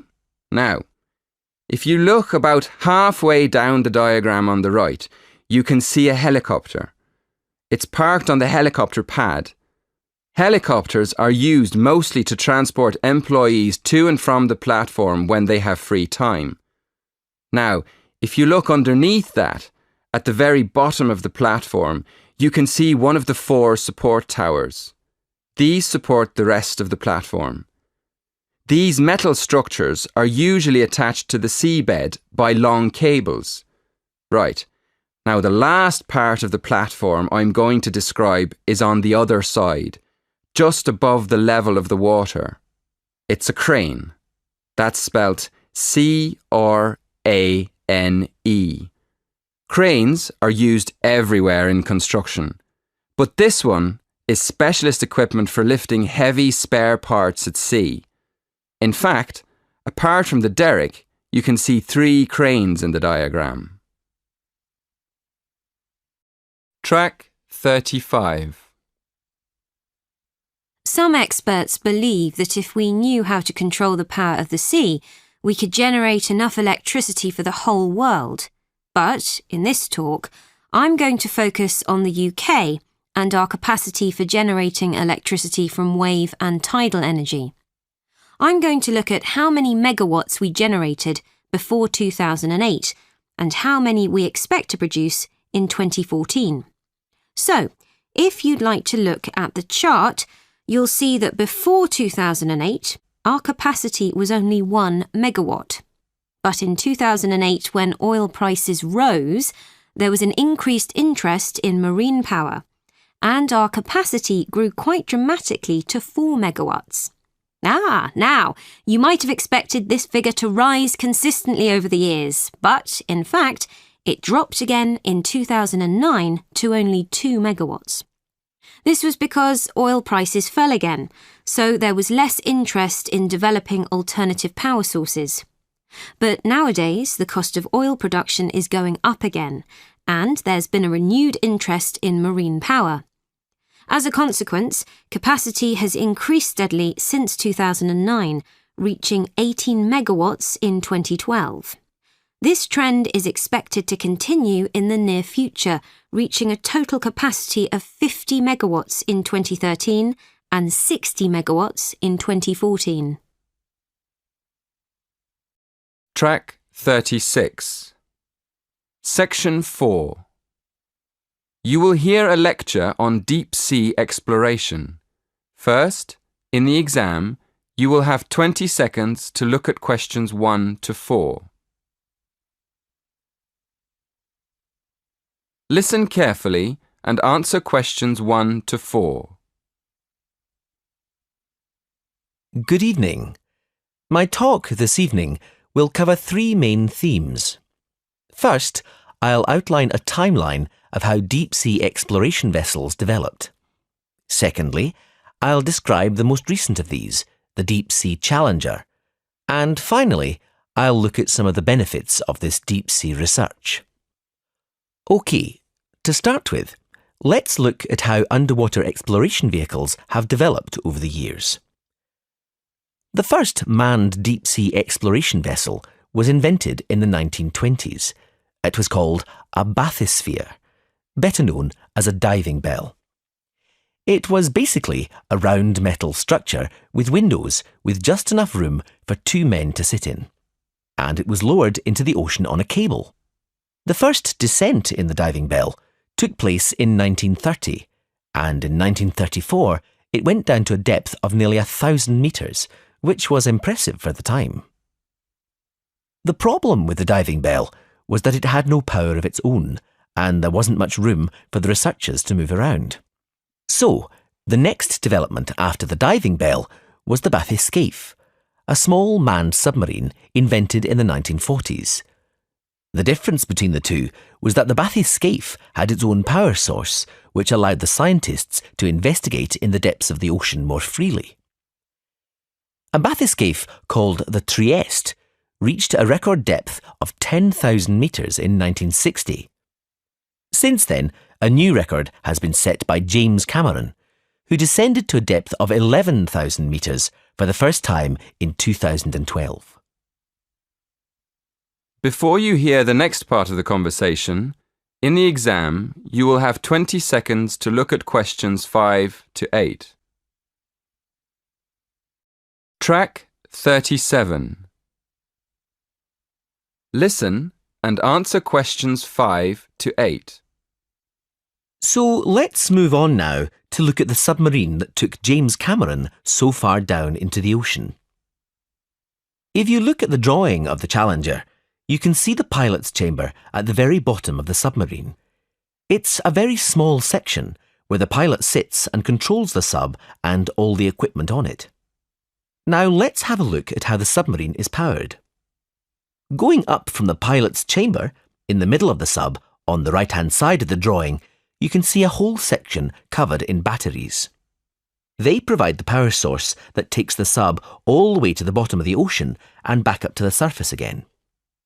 Next to that, there's another important part of the sub. You probably realise that there's no light at the bottom of the ocean, so the sub needs to take its own. If you look at the back of the sub, in the middle, just next to the batteries, you can see the panel of lights. They provide the light for filming and taking samples from the seabed. And one more part of the sub, which is important for navigation and to stop it spinning out of control, is the large fin at the back. You can see it at the back of the sub at the top of the drawing. Before you hear the rest of the talk, in the exam you will have 20 seconds to look at questions 9 and 10. Track 38. Listen carefully and answer questions 9 and 10. OK. To conclude my talk, I'm going to ask a couple of questions. First, what is the purpose of this deep-sea exploration? And second, is it worth the expense? I think one of the justifications for spending so much money on this kind of research is that it allows scientists to understand more about the surface of the Earth. For example, how it was formed and how it behaves. This could have important consequences for predicting earthquakes and saving lives through early warning systems. Another reason this type of research is considered valuable is that by exploring unknown parts of the ocean, we increase our knowledge of the availability of minerals for industry. And obviously, this could lead to huge commercial advantages. So, the answer is yes. In the long run, this kind of exploration can benefit both the ordinary population and industry. That is the end of section 4. In the exam, you will have half a minute to check your answers. Track 39. 1. Abdul studies every evening until 9. 2. Thank goodness you're home before dark. 3. Arabic is one of the most difficult languages to learn. 4. Our classes start again in September. 5. In many Asian countries, the diet is very healthy. 6. Communication helps people from different cultures to understand each other. Track 40. Practice exam. You will hear a number of different recordings and will have to answer questions on what you hear. There will be time for you to read the questions and instructions, and you will have a chance to check your answers. All the recordings will be played once only. The test is in 4 sections. At the end of the test, you will be given 10 minutes to transfer your answers to an answer sheet. Now turn to Section 1. Section 1. You will hear a customer calling a travel agent to book a holiday. First, you will have some time to look at questions 1 to 3. You will see that there's an example that has been done for you. On this occasion only, the conversation related to this will be played first.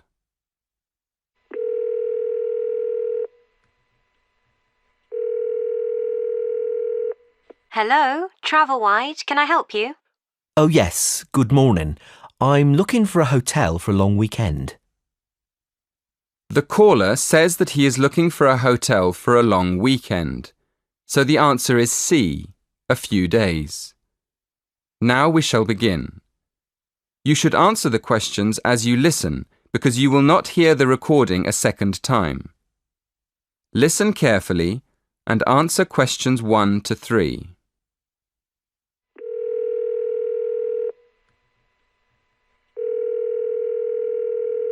Hello, Travelwide, can I help you? Oh yes, good morning. I'm looking for a hotel for a long weekend. OK, first of all, where would you like to stay? I mean, are you looking for a peaceful weekend in the country, a busy city break, or a relaxing time at the beach? Well, I certainly want a quiet weekend. I work very hard, so I'd like to relax for a few days. Right, so it would be country or beach. Which would you prefer? The beach is very relaxing, but I think I'd rather go to the country this time. OK, that's fine. Let me have a look at country hotels. Would you like to stay at a spa hotel where you could swim, read, eat healthy food and have relaxing treatments? Or would you prefer a family hotel on a farm? I must say I like the idea of a spa. Well, that's great. Now, let's just look at our spa hotels. You definitely don't want the beach. No, I'd like to go somewhere in the countryside, somewhere where I can go for walks. OK, then it won't be the Ocean Waves Resort. Farmhouse Getaways is a family-run hotel in the country, but it's not a spa. How does Sparkling Springs sound? It's a luxury spa hotel in the countryside with an indoor heated pool and views over the fields and woods nearby. That sounds exactly what I'm looking for. Let's go for that. Excellent.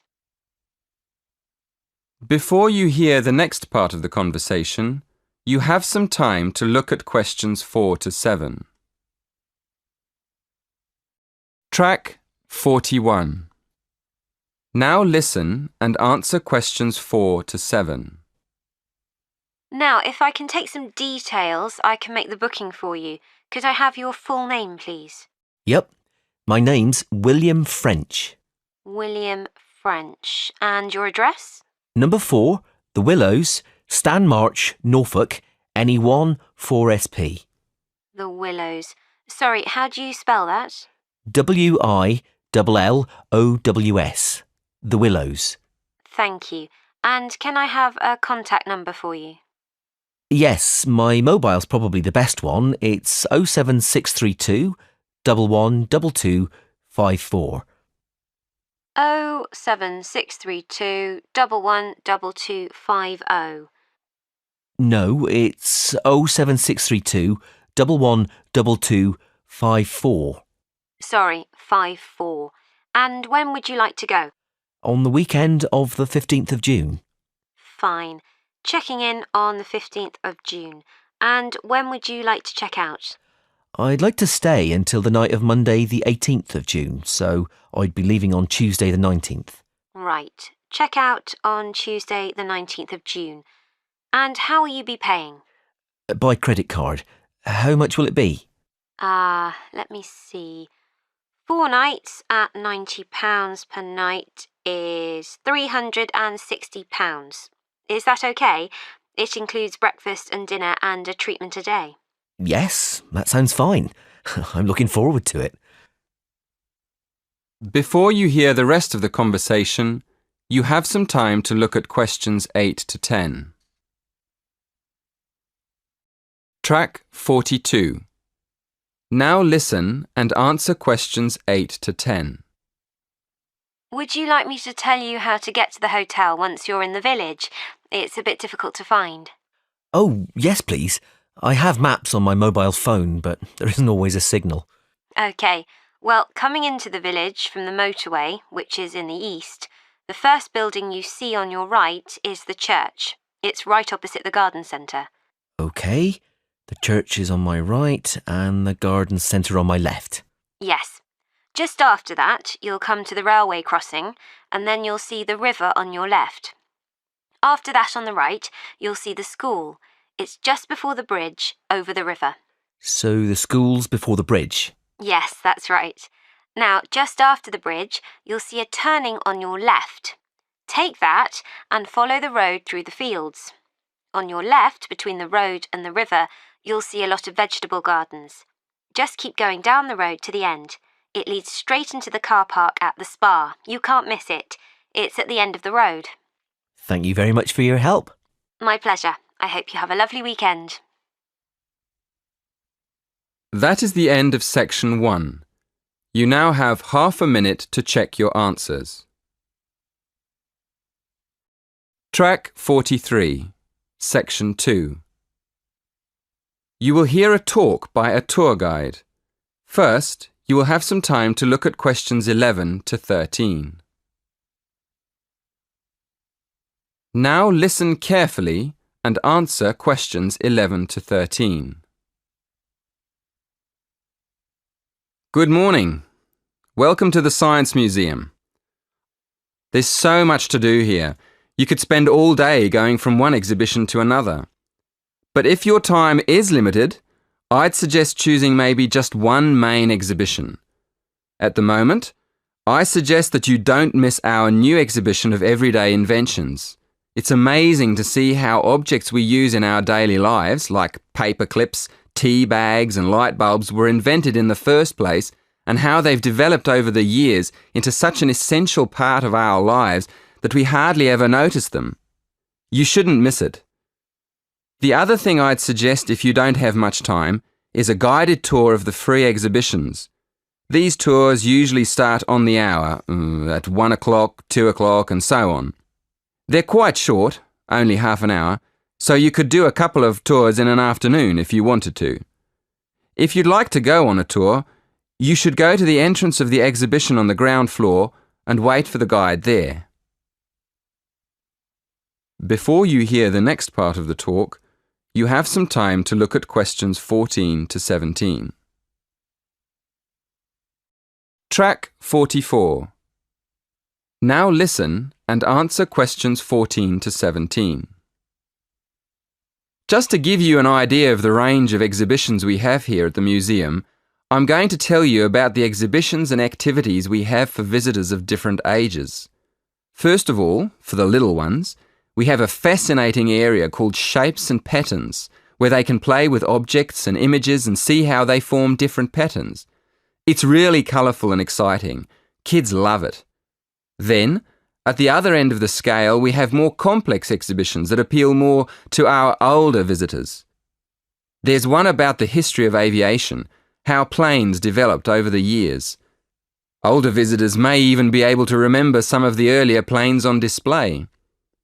Another exhibition that adults might particularly enjoy is the energy exhibition. It shows the historical development of different forms of energy in Britain and how it has powered industry over the centuries. And of course, we mustn't forget the teenagers. There are lots of exhibitions to interest them, but my favourite one is the one where visitors can find out more about how physics works. It's a fun exhibition with plenty of hands-on activities that explore how light and heat and chemicals work. I still go there myself now and then. It's brilliant.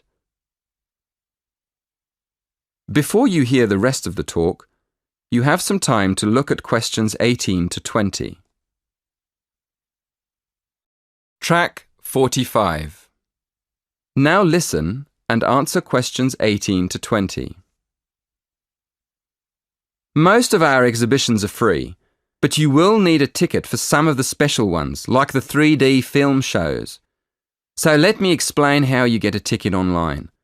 Of course, you can do this directly at the ticket office, but if there's a long queue, you can book online on your mobile. So, go to our homepage and choose the Events button. Then, click on the film title.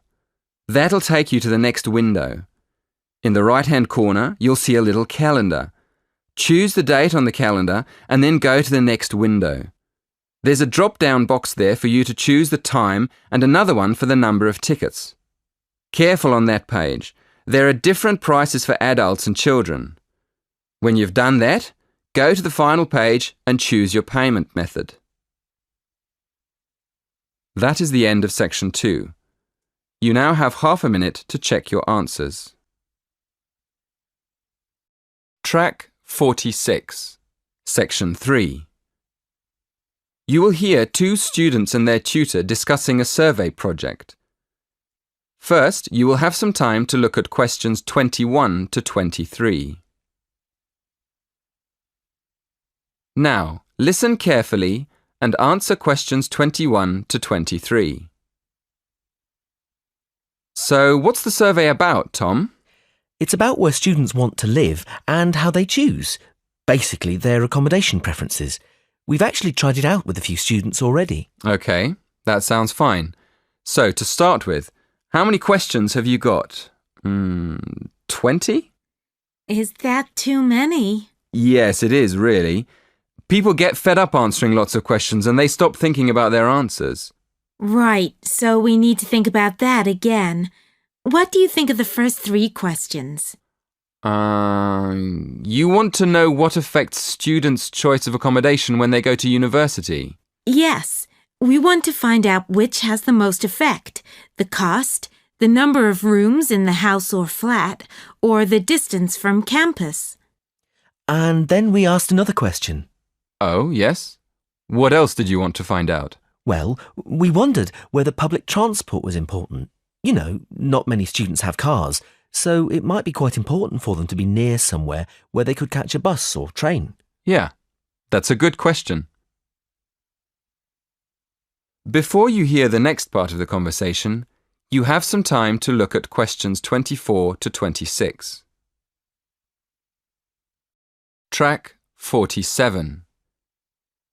Now listen and answer questions 24 to 26. Before you ask any more people, I've got a couple of suggestions for improving the questionnaire. First of all, I think you need to ask fewer questions. As I said, 20 is really too many. I'd cut it down to 10 if I were you. Okay, 10 questions only. And is there anything else you think we should do? Well, yes. Some of the questions are actually quite complicated. I think you should make them clearer. I think they should be easier to understand. And what do you think about asking more questions about cost? No, I don't think you need any more about cost, but you could ask a couple more questions about the reasons for students' decisions. So we should ask some more questions with why.